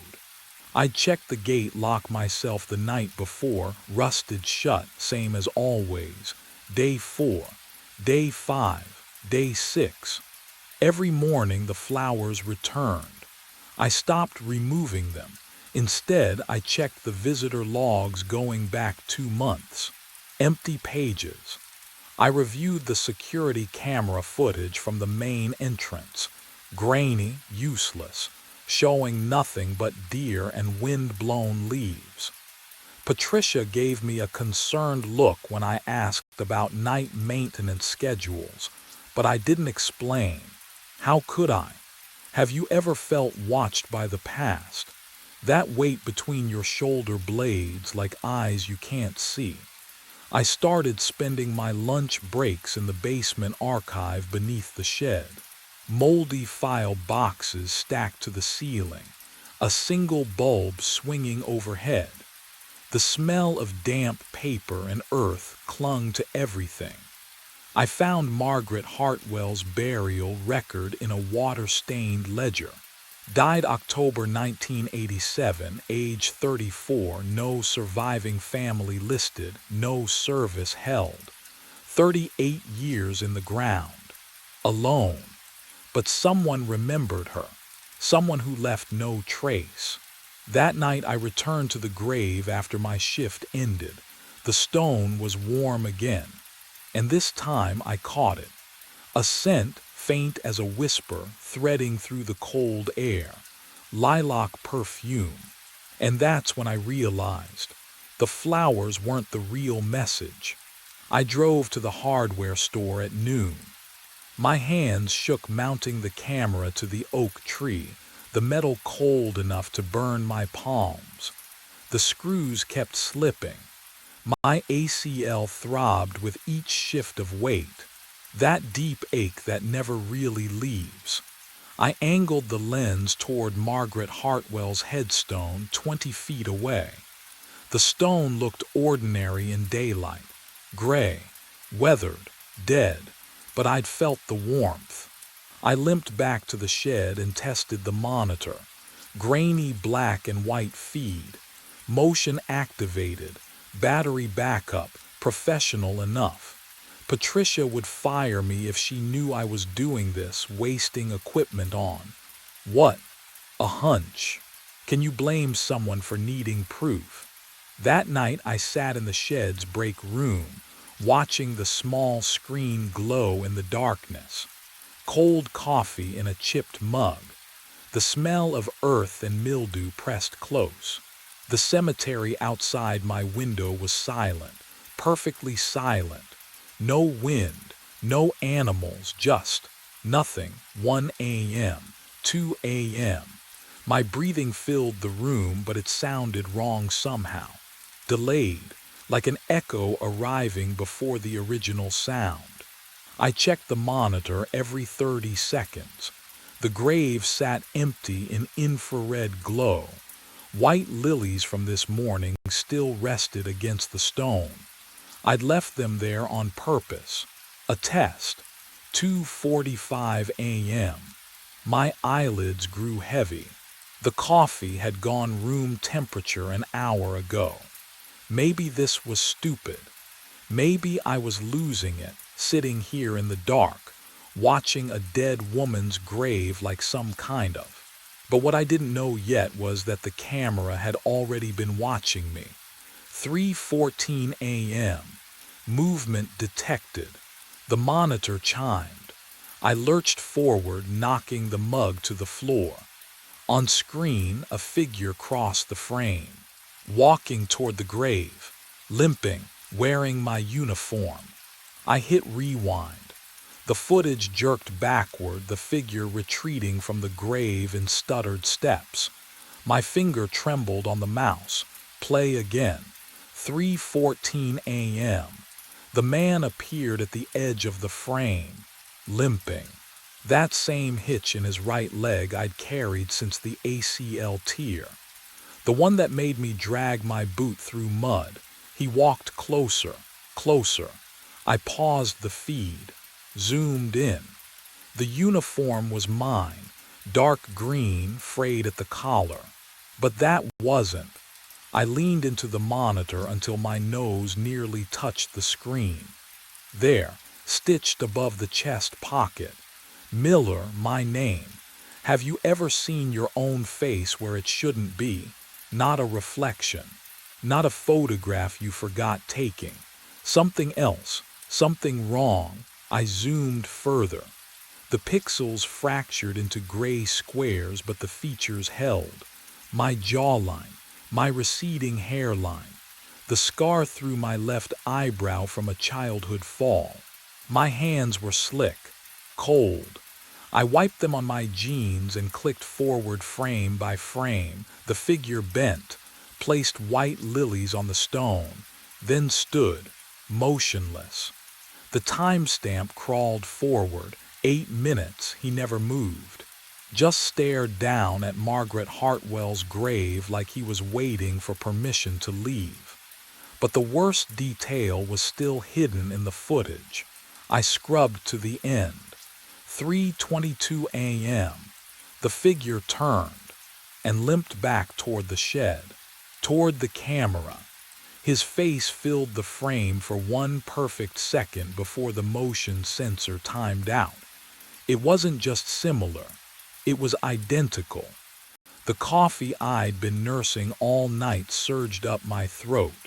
I lunged for the trash can, gripping the cold metal rim as bile splashed against crumpled receipts. The smell mixed with stale grounds. My stomach convulsed again and again. When I could breathe, I wiped my mouth with shaking fingers. The basement. The old personnel files Patricia never looked at. If someone was doing this, if this was some sick joke, what I found in those files would make this look merciful. The basement stairs creaked beneath my boots. Each step down felt like descending into cold water, the temperature dropping with every footfall. The single hanging bulb at the bottom swayed slightly. Though I hadn't touched it yet, the smell hit me first.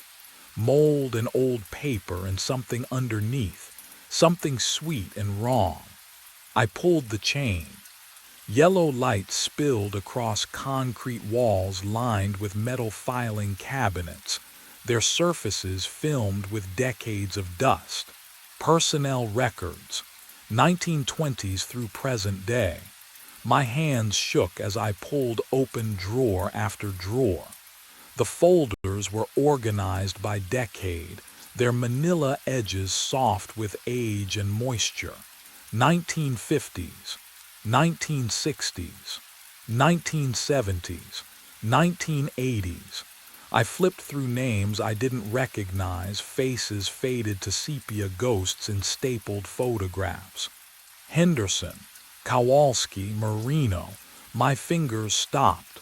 Aldridge Thomas. The folder felt heavier than it should. I carried it to the rickety card table beneath the bulb and opened it with hands that no longer felt like mine. Employment date, March 4th, 1986.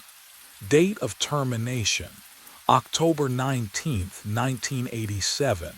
Reason for termination. The words blurred, I blinked. Read them again, deceased, found on premises, my throat closed. I turned the page, incident report, police notation.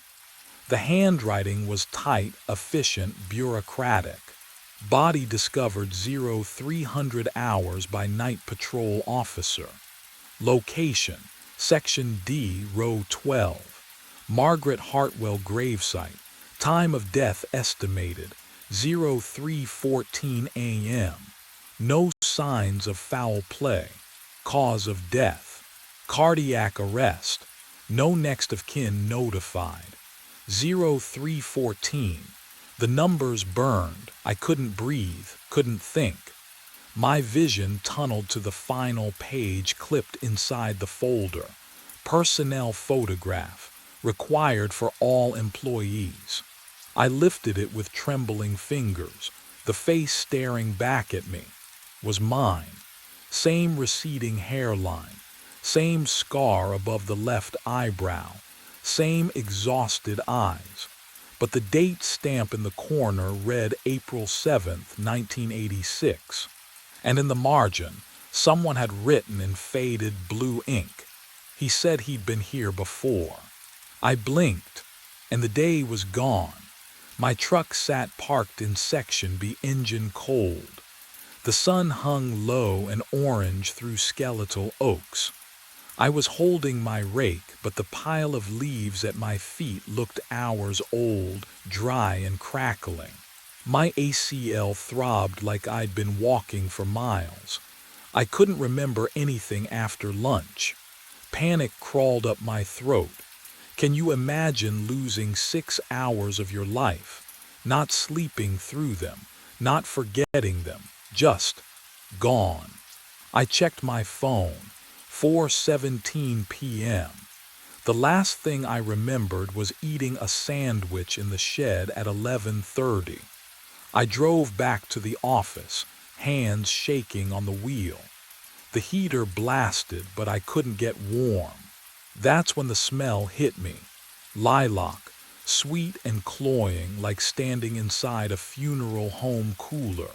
It filled the cab thick enough to taste. There were no flowers in my truck. The next morning it happened again. I was trimming hedges near the south fence, and then I was standing at Margaret Hartwell's grave with pruning shears still in my hand. No memory of the walk.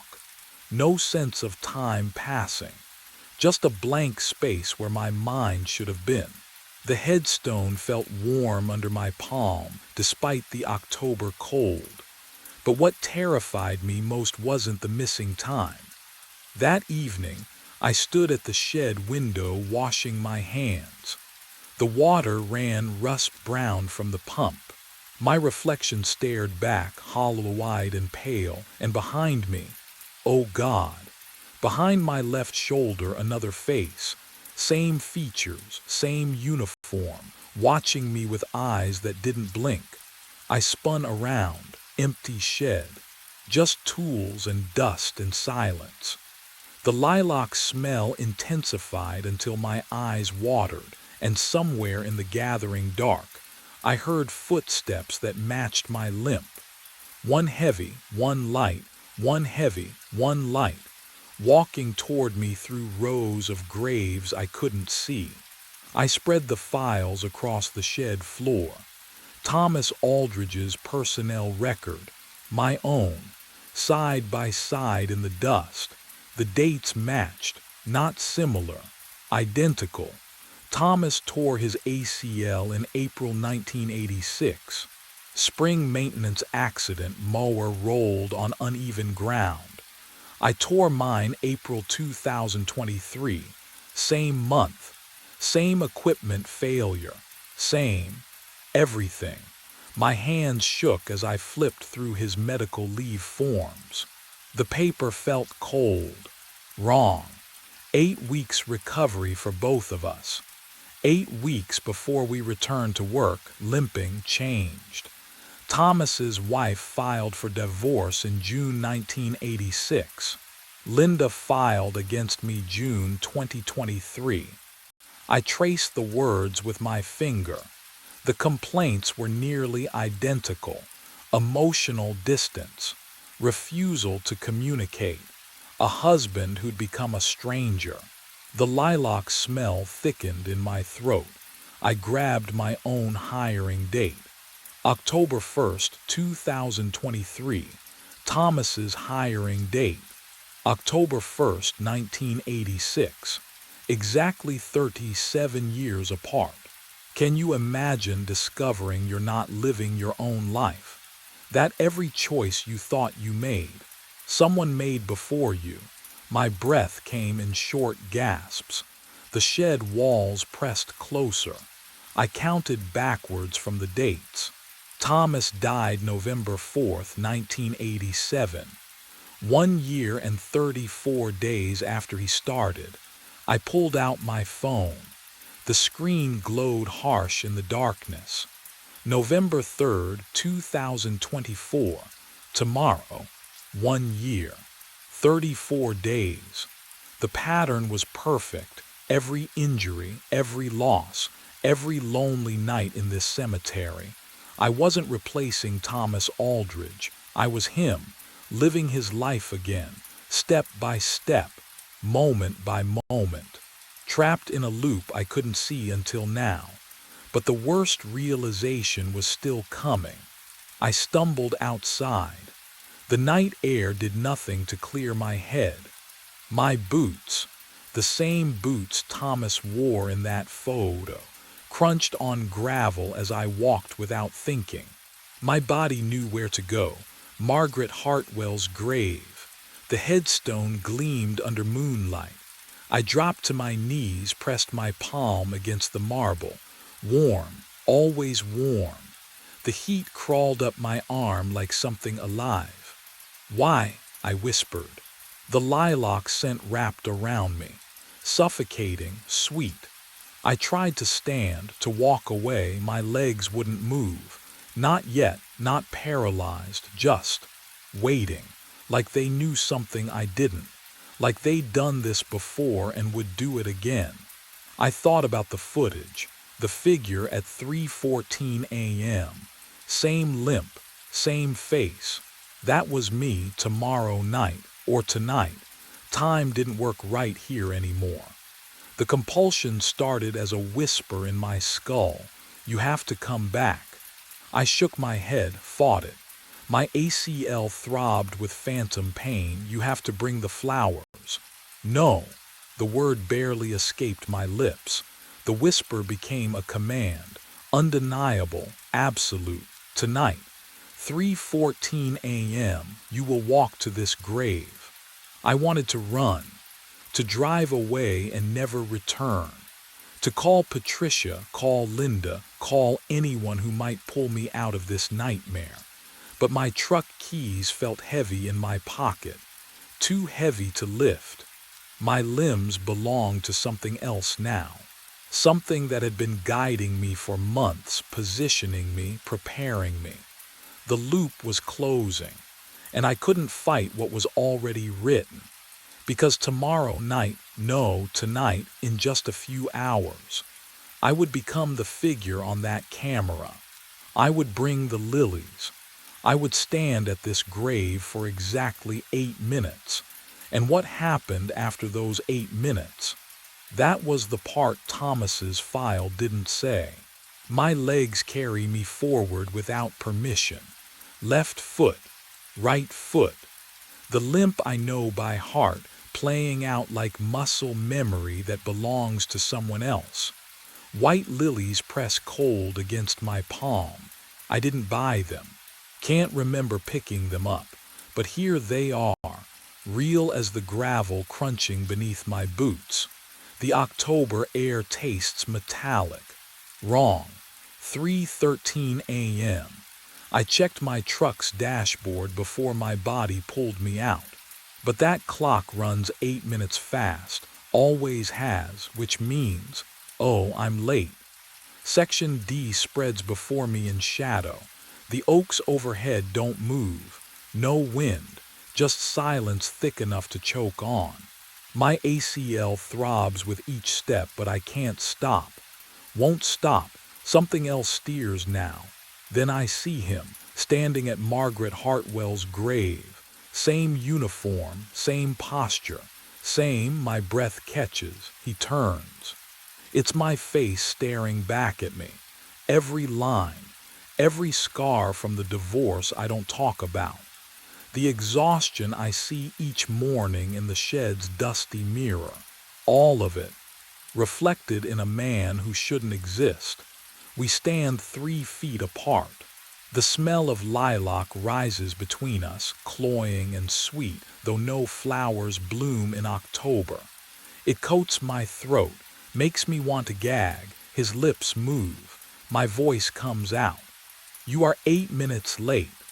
The words land like a punch. I try to speak. Can't, my tongue won't obey. He steps closer. Close enough I can see he doesn't blink, doesn't breathe. You know what happens now, he says, still my voice. Still that calm, dead tone, and the terrible thing is, I do. But what he whispered next made me understand why Thomas Aldridge never left this place. I step forward, and Thomas steps back. No, not back. Into. The lilies fall from my hand. The smell of lilac erupts around us, suffocating, sweet as rot. His cold fingers brush mine, my own fingers, and the touch burns like frostbite. My ACL throbs, his throbs, same leg, same scar, same everything. 8 minutes, he whispers. Always 8 minutes. The grave beneath our feet pulses warmth through my boots. 3:14 plus 8 equals 3:22. The dashboard clock in my truck, always 8 minutes fast. The engine still running somewhere behind me in the dark. I can hear it idling, faint and distant like a heartbeat fading. We are merging. Can you imagine what that feels like? His memories pour into mine, standing at this grave in 1987, finding flowers he didn't leave, installing his own camera, discovering his own face in files. The loop doesn't repeat. It layers. Thomas never left because I am Thomas, and someone before him, and someone before that. But what happened at 3:22 was worse than I'd imagined. The warmth from the stone spreads up through my legs into my chest. My vision blurs. Thomas's face, my face, fades like fog burning off at sunrise. I try to scream. No sound comes. The cemetery swallows me whole. Dawn breaks cold and gray.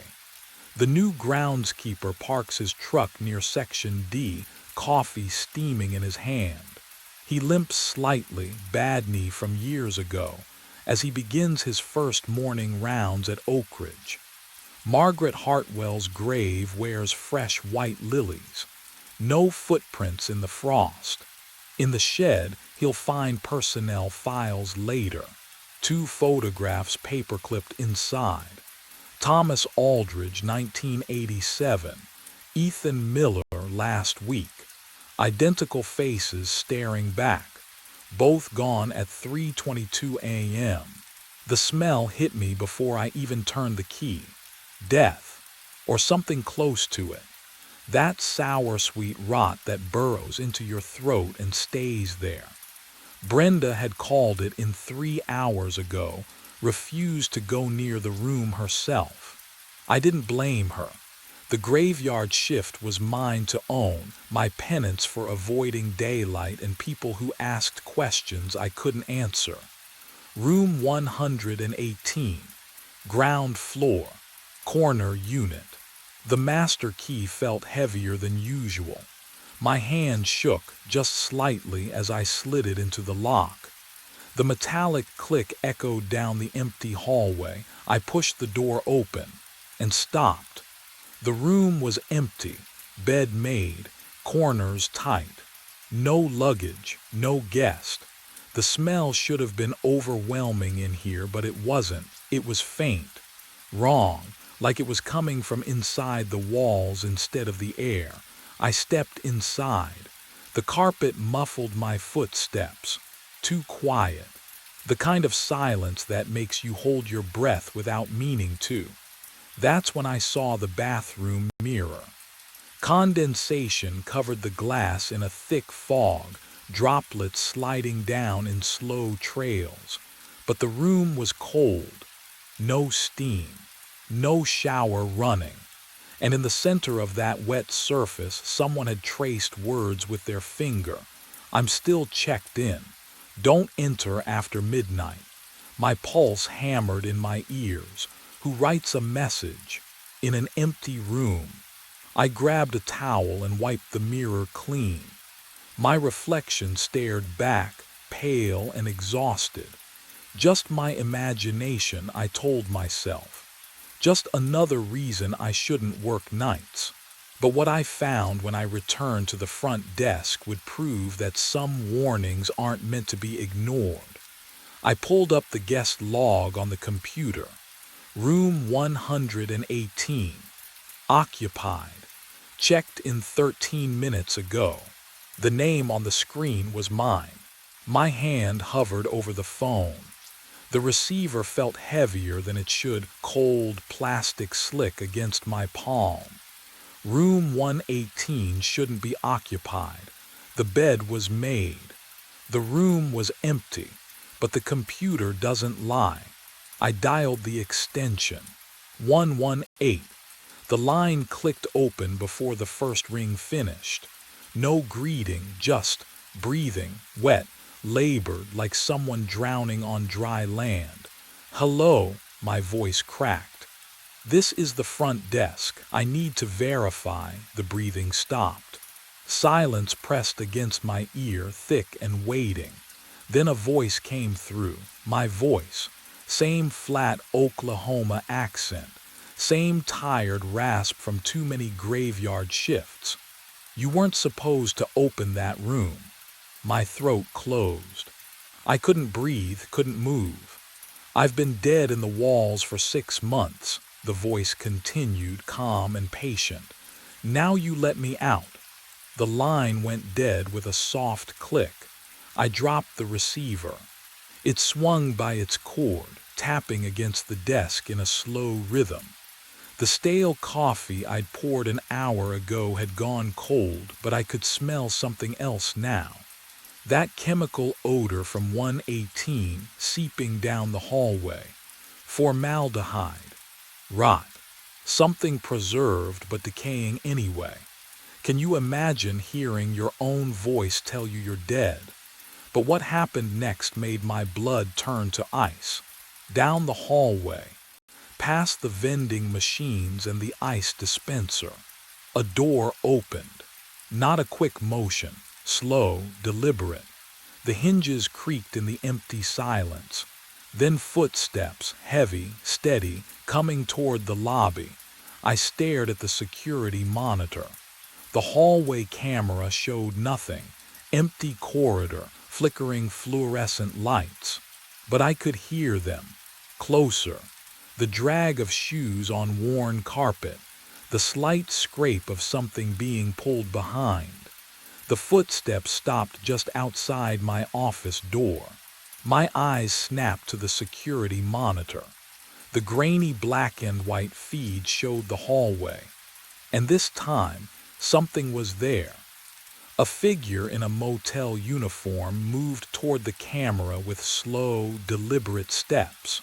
Each footfall echoed through the thin office door behind me, perfectly synced with the dragging sound that scraped against the carpet runner. Something heavy, something wet. The chemical stench grew thicker, formaldehyde mixed with copper. I leaned closer to the screen. The figure's head was down, shoulders hunched forward like he'd been walking for hours. The dragging thing behind him left a dark smear on the carpet. I couldn't see what it was. The angle was wrong, but I heard it fabric and weight pulled with rhythmic effort.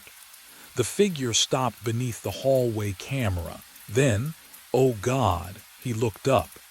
My face stared back at me from the monitor. Not similar, not close, exact. Same crooked nose from the high school fight I never talked about. Same scar through my left eyebrow. Same expression I wore when I was too tired to fake being okay. But what I saw in those eyes wasn't exhaustion. It was patience. What would you do if you saw yourself walking toward you in the middle of the night? I lunged for the office door. My fingers fumbled with the deadbolt, cold metal biting into my palm, and I twisted it just as the footsteps stopped outside. The dragging sound ceased. Silence flooded the gap beneath the door, thick and expectant. Then the doorknob turned, slowly, testing. My breath caught in my throat. The knob rotated a full 90 degrees, held there, then released with a soft click. Nothing. I waited. 10 seconds, 20. The chemical smell began to fade, retreating back down the hallway like fog pulled by an unseen tide. I forced myself to look at the monitor again. The hallway was empty. No figure, no smear on the carpet, just fluorescent lights buzzing over stained walls. But I knew what I'd seen, and what I hadn't yet understood was still out there, waiting for me to figure out the rules. I needed answers. The filing cabinet stood in the corner behind the desk, dented metal cold under my palm. I yanked the bottom drawer. It scraped open with a shriek that made my teeth ache. Inside, manila folders thick with mildew and neglect. The smell hit me, old paper and something damp rotting. How long since anyone looked at these? I pulled out the employee records. My fingers shook as I flipped through them. 3 names jumped out. Night auditors, all within the past 3 years. Colin Draper, vanished 6 months ago. Mid-shift, no notice, no call. Gloria's note in red ink, no show, presumed quit. But people don't just vanish, do they? I kept digging. Found the logbook stacked beneath the folders, pages yellowed and curling. Draper's final entries were dated March 9th. The handwriting started neat, then grew erratic, slanted, pressed so hard the pen tore through.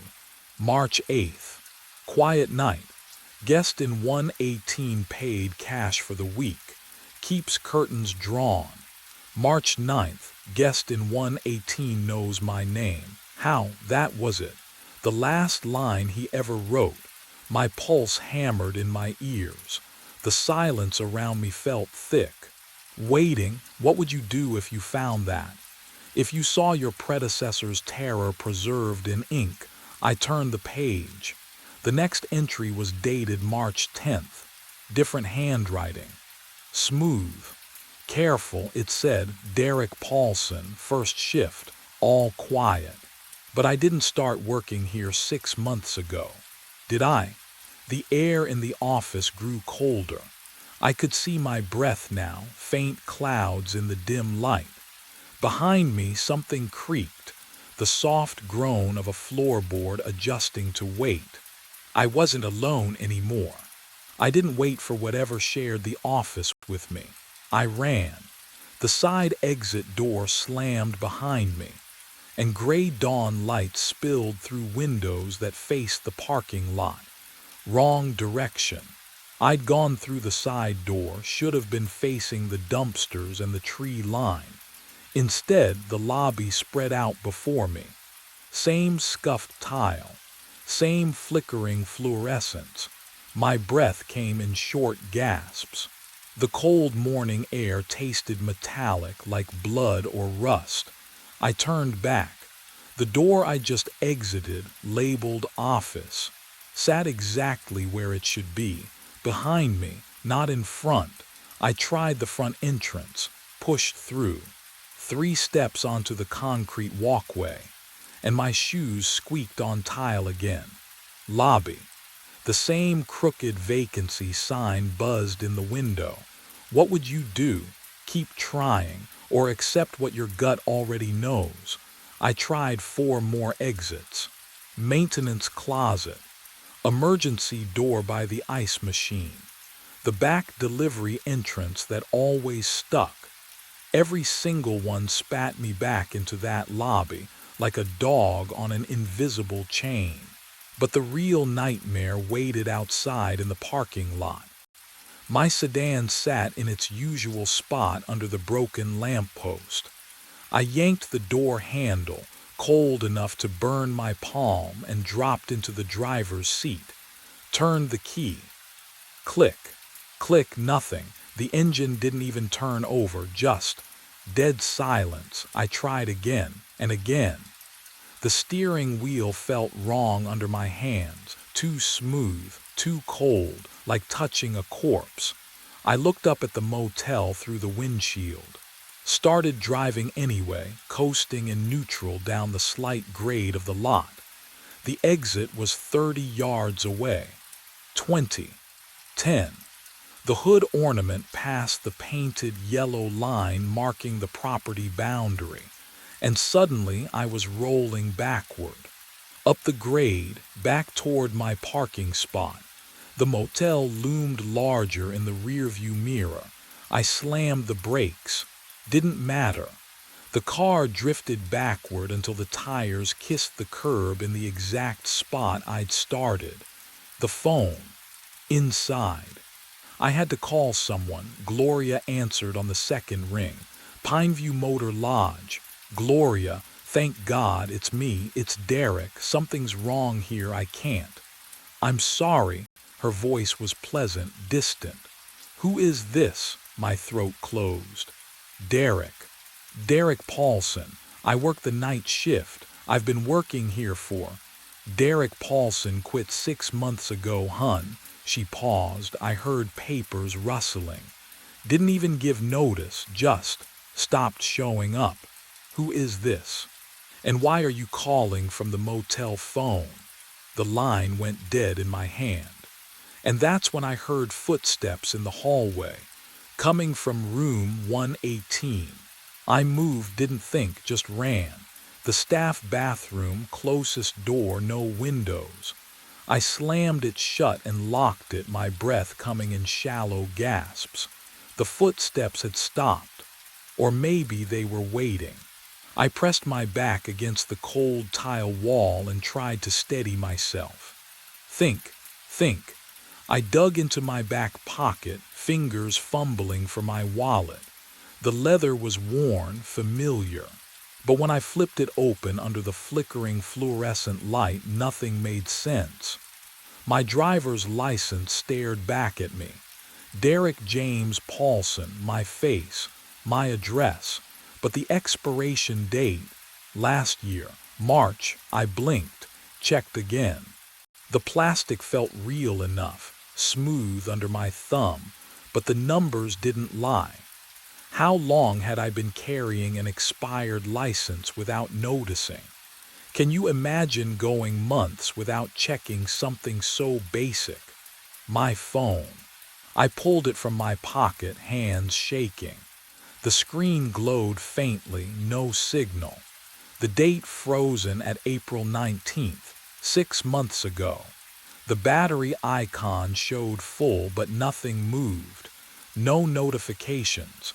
No time ticking forward. Just stuck. My chest tightened. The air in the bathroom smelled faintly of bleach and something else. Something metallic, like old pennies left in water. I looked up. The mirror above the sink reflected me standing there, phone in hand, face pale under the bad lighting. I lowered my phone. My reflection lowered its phone a heartbeat later. I froze, raised my hand, watched the mirror version lift its hand. Slowly, too slowly, like it was moving through something thicker than air. But what I discovered when I touched that glass changed everything. I reached forward. My fingertips met the surface. Ice cold. No colder than ice. The kind of cold that burns. I pulled back. My reflection stayed pressed against the glass. And then it smiled. I wasn't smiling. The thing wearing my face widened its grin, and its lips began to move, forming words I couldn't hear through the glass. I ran. The bathroom door slammed behind me, and the fluorescent hallway lights flickered once, twice, then steadied into that sickly yellow glow. My shoes squeaked against the linoleum. Too loud. Everything was too loud. My breathing. My heartbeat, the hum of the ice machine at the end of the corridor. Behind me I heard it, a door opening, slow, deliberate, not the bathroom door, something else. I didn't look back, couldn't. My legs carried me past room 114, 115, 116. The numbers blurred, but I felt the distance shrinking between us. Between me and whatever was wearing my face. The overhead lights began to flicker in sequence, chasing me down the hallway like dominoes falling. Click, click, click, each bulb dimming as I passed, then brightening again behind me. I reached the junction where the hallway split toward the lobby, and the door to the laundry room stood half open on my right. I ducked inside, pulled the door shut. No lock. The laundry room smelled like bleach and damp fabric, that thick chemical sweetness that coats the back of your throat. 2 industrial washers, a folding table, shelves of threadbare towels. I pressed my back against the wall beside the door, trying to slow my breathing, trying to think. But what I heard next made thinking impossible. Footsteps in the hallway, even, patient. The sound of shoes on linoleum, measured and calm, like someone taking a midnight stroll. And then, my own voice, calling my name. Derek. Have you ever heard your own voice from outside your body? Not a recording, those always sound wrong, distorted. This was perfect. Every inflection, every tonal quality. The exact pitch I heard in my own skull when I spoke. Derek, I know you're close. The footsteps stopped. Right outside the laundry room door. I held my breath. The silence stretched so long I thought maybe it had moved on. But that hope died when I heard the soft scrape of fingernails dragging down the wooden door. Slow, deliberate, 4 lines, top to bottom. Then the footsteps resumed, moving away, fading toward the far end of the motel. I waited, counted to 60 in my head, then 60 more. The washer hummed beside me, though I knew for certain it hadn't been running when I entered. The sound was rhythmic, almost like breathing. In and out, in and out. That's when I noticed the smell. It had been faint before, that chemical death stench from room 118. But now it was stronger, thicker, seeping through the walls themselves like something rotting behind the drywall. I turned slowly toward the wall I'd been leaning against. The paint was old, cracked in places, yellowed, but beneath my palm the surface felt warm, not room temperature, not the ambient heat of a building. This was body warmth, feverish, pulsing almost. I snatched my hand away, and as I did, I heard it, scratching. Inside the wall, something moving, dragging, clawing. The sound traveled from my left to my right, following the length of the wall behind the washers. Deliberate, methodical, like fingers testing the drywall from the other side, searching for weak points, searching for a way through. I backed toward the door. My hand found the knob, but before I could turn it, the scratching stopped. And in the silence that followed, I heard my own voice again, closer now, just outside, whisper something that turned my blood to ice. "I know what you did, Derek. I know why you can't remember." The doorknob began to turn beneath my hand. The doorknob stopped turning. I didn't wait to see why.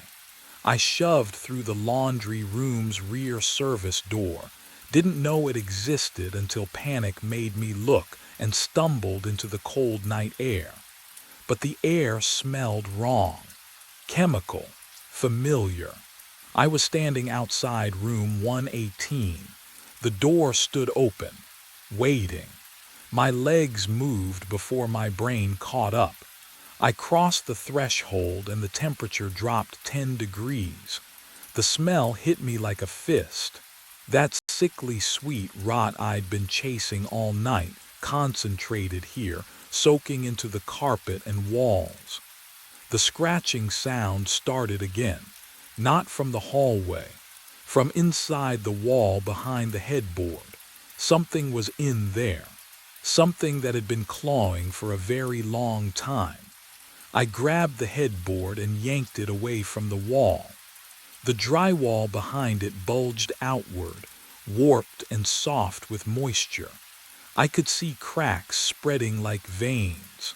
Whatever was behind it had been trying to get out, or trying to make room. I drove my fist through the drywall. It gave way with a wet crunch, and the smell that poured out made me gag.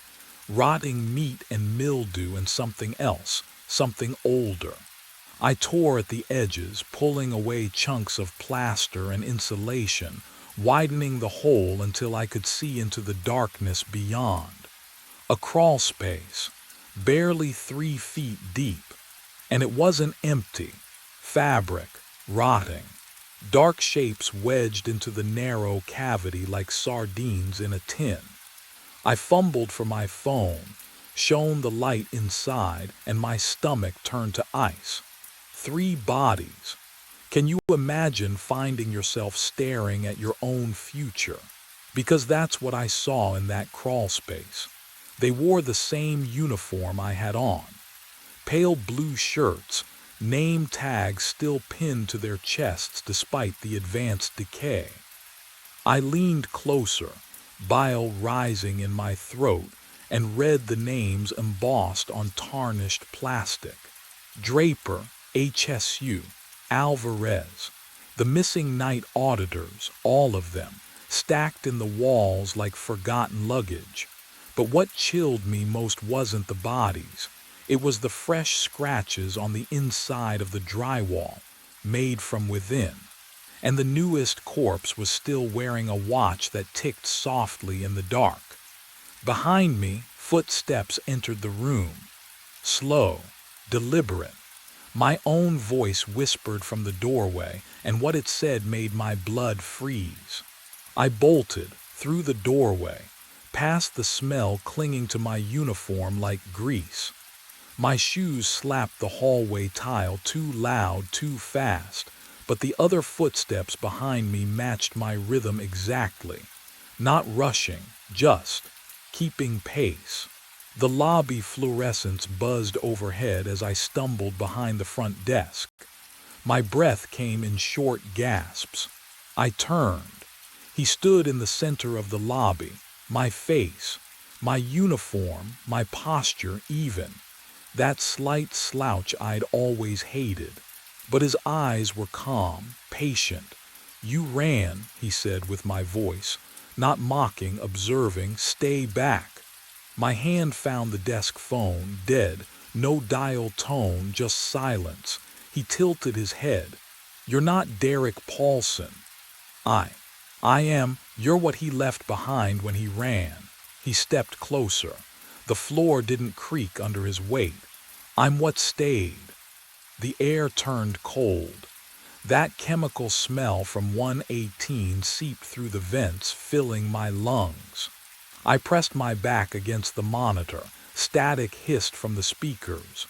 "The thing in 118, his voice softened, almost gentle.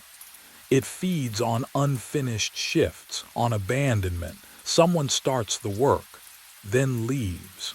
Walks away mid-shift." He gestured at me. "You're the echo, I'm the exit. What would you do if you couldn't remember yesterday?" I tried. Oh God, I tried to pull up anything before tonight. My first shift, training, the interview. Where I lived, my mother's face.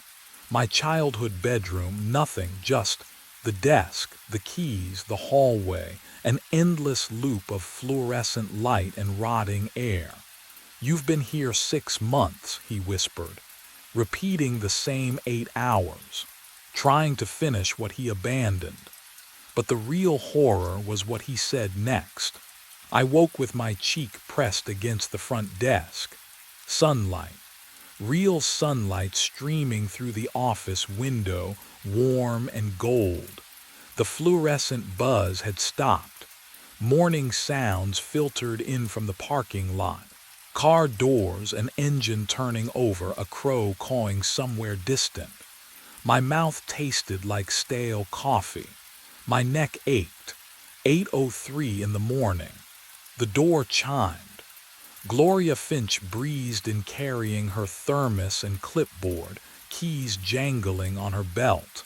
She smiled, the first genuine warmth I'd seen from her in. "How long?" "Derek, you look exhausted, hun." She set her things down, glanced at the logbook. "Another quiet night." I stared at her. She looked normal, real. Her perfume smelled like lavender, not chemicals. "Yeah," I heard myself say. "Quiet." She nodded, already distracted by paperwork. I turned to the computer. My hand shook as I pulled up the schedule. 6 months. 6 solid months of night shifts under my name. Never missed. Never late. Perfect attendance from October 5th through today, April 9th. My throat tightened. I clicked through to room status. 118 blinked on the screen. Vacant, green. Available. The notes section showed nothing. No complaints. No incidents. Vacant for months according to the maintenance log. But what I'd seen in that crawl space hadn't been a dream. "You feeling okay?" Gloria's voice cut through my thoughts. "Fine." The word came out flat. She studied me for a moment, then shrugged. "Well, get some rest. See you tonight." Tonight, I stood, gathered my jacket, walked toward the exit, and then I smelled it. Faint. Underneath Gloria's lavender. Underneath the morning coffee brewing in the break room. Something sweet and rotting clinging to my uniform, to my skin, the smell from 118. I looked back at the desk, at the empty hallway beyond, at room 118's door, closed and silent at the end of the corridor. Gloria hummed softly, filling out forms. The sunlight felt cold now. I stepped outside. The parking lot stretched before me, familiar and endless. My car sat in its usual spot. I reached for my keys. Can you imagine walking toward freedom and knowing deep in your bones that you'll never reach it?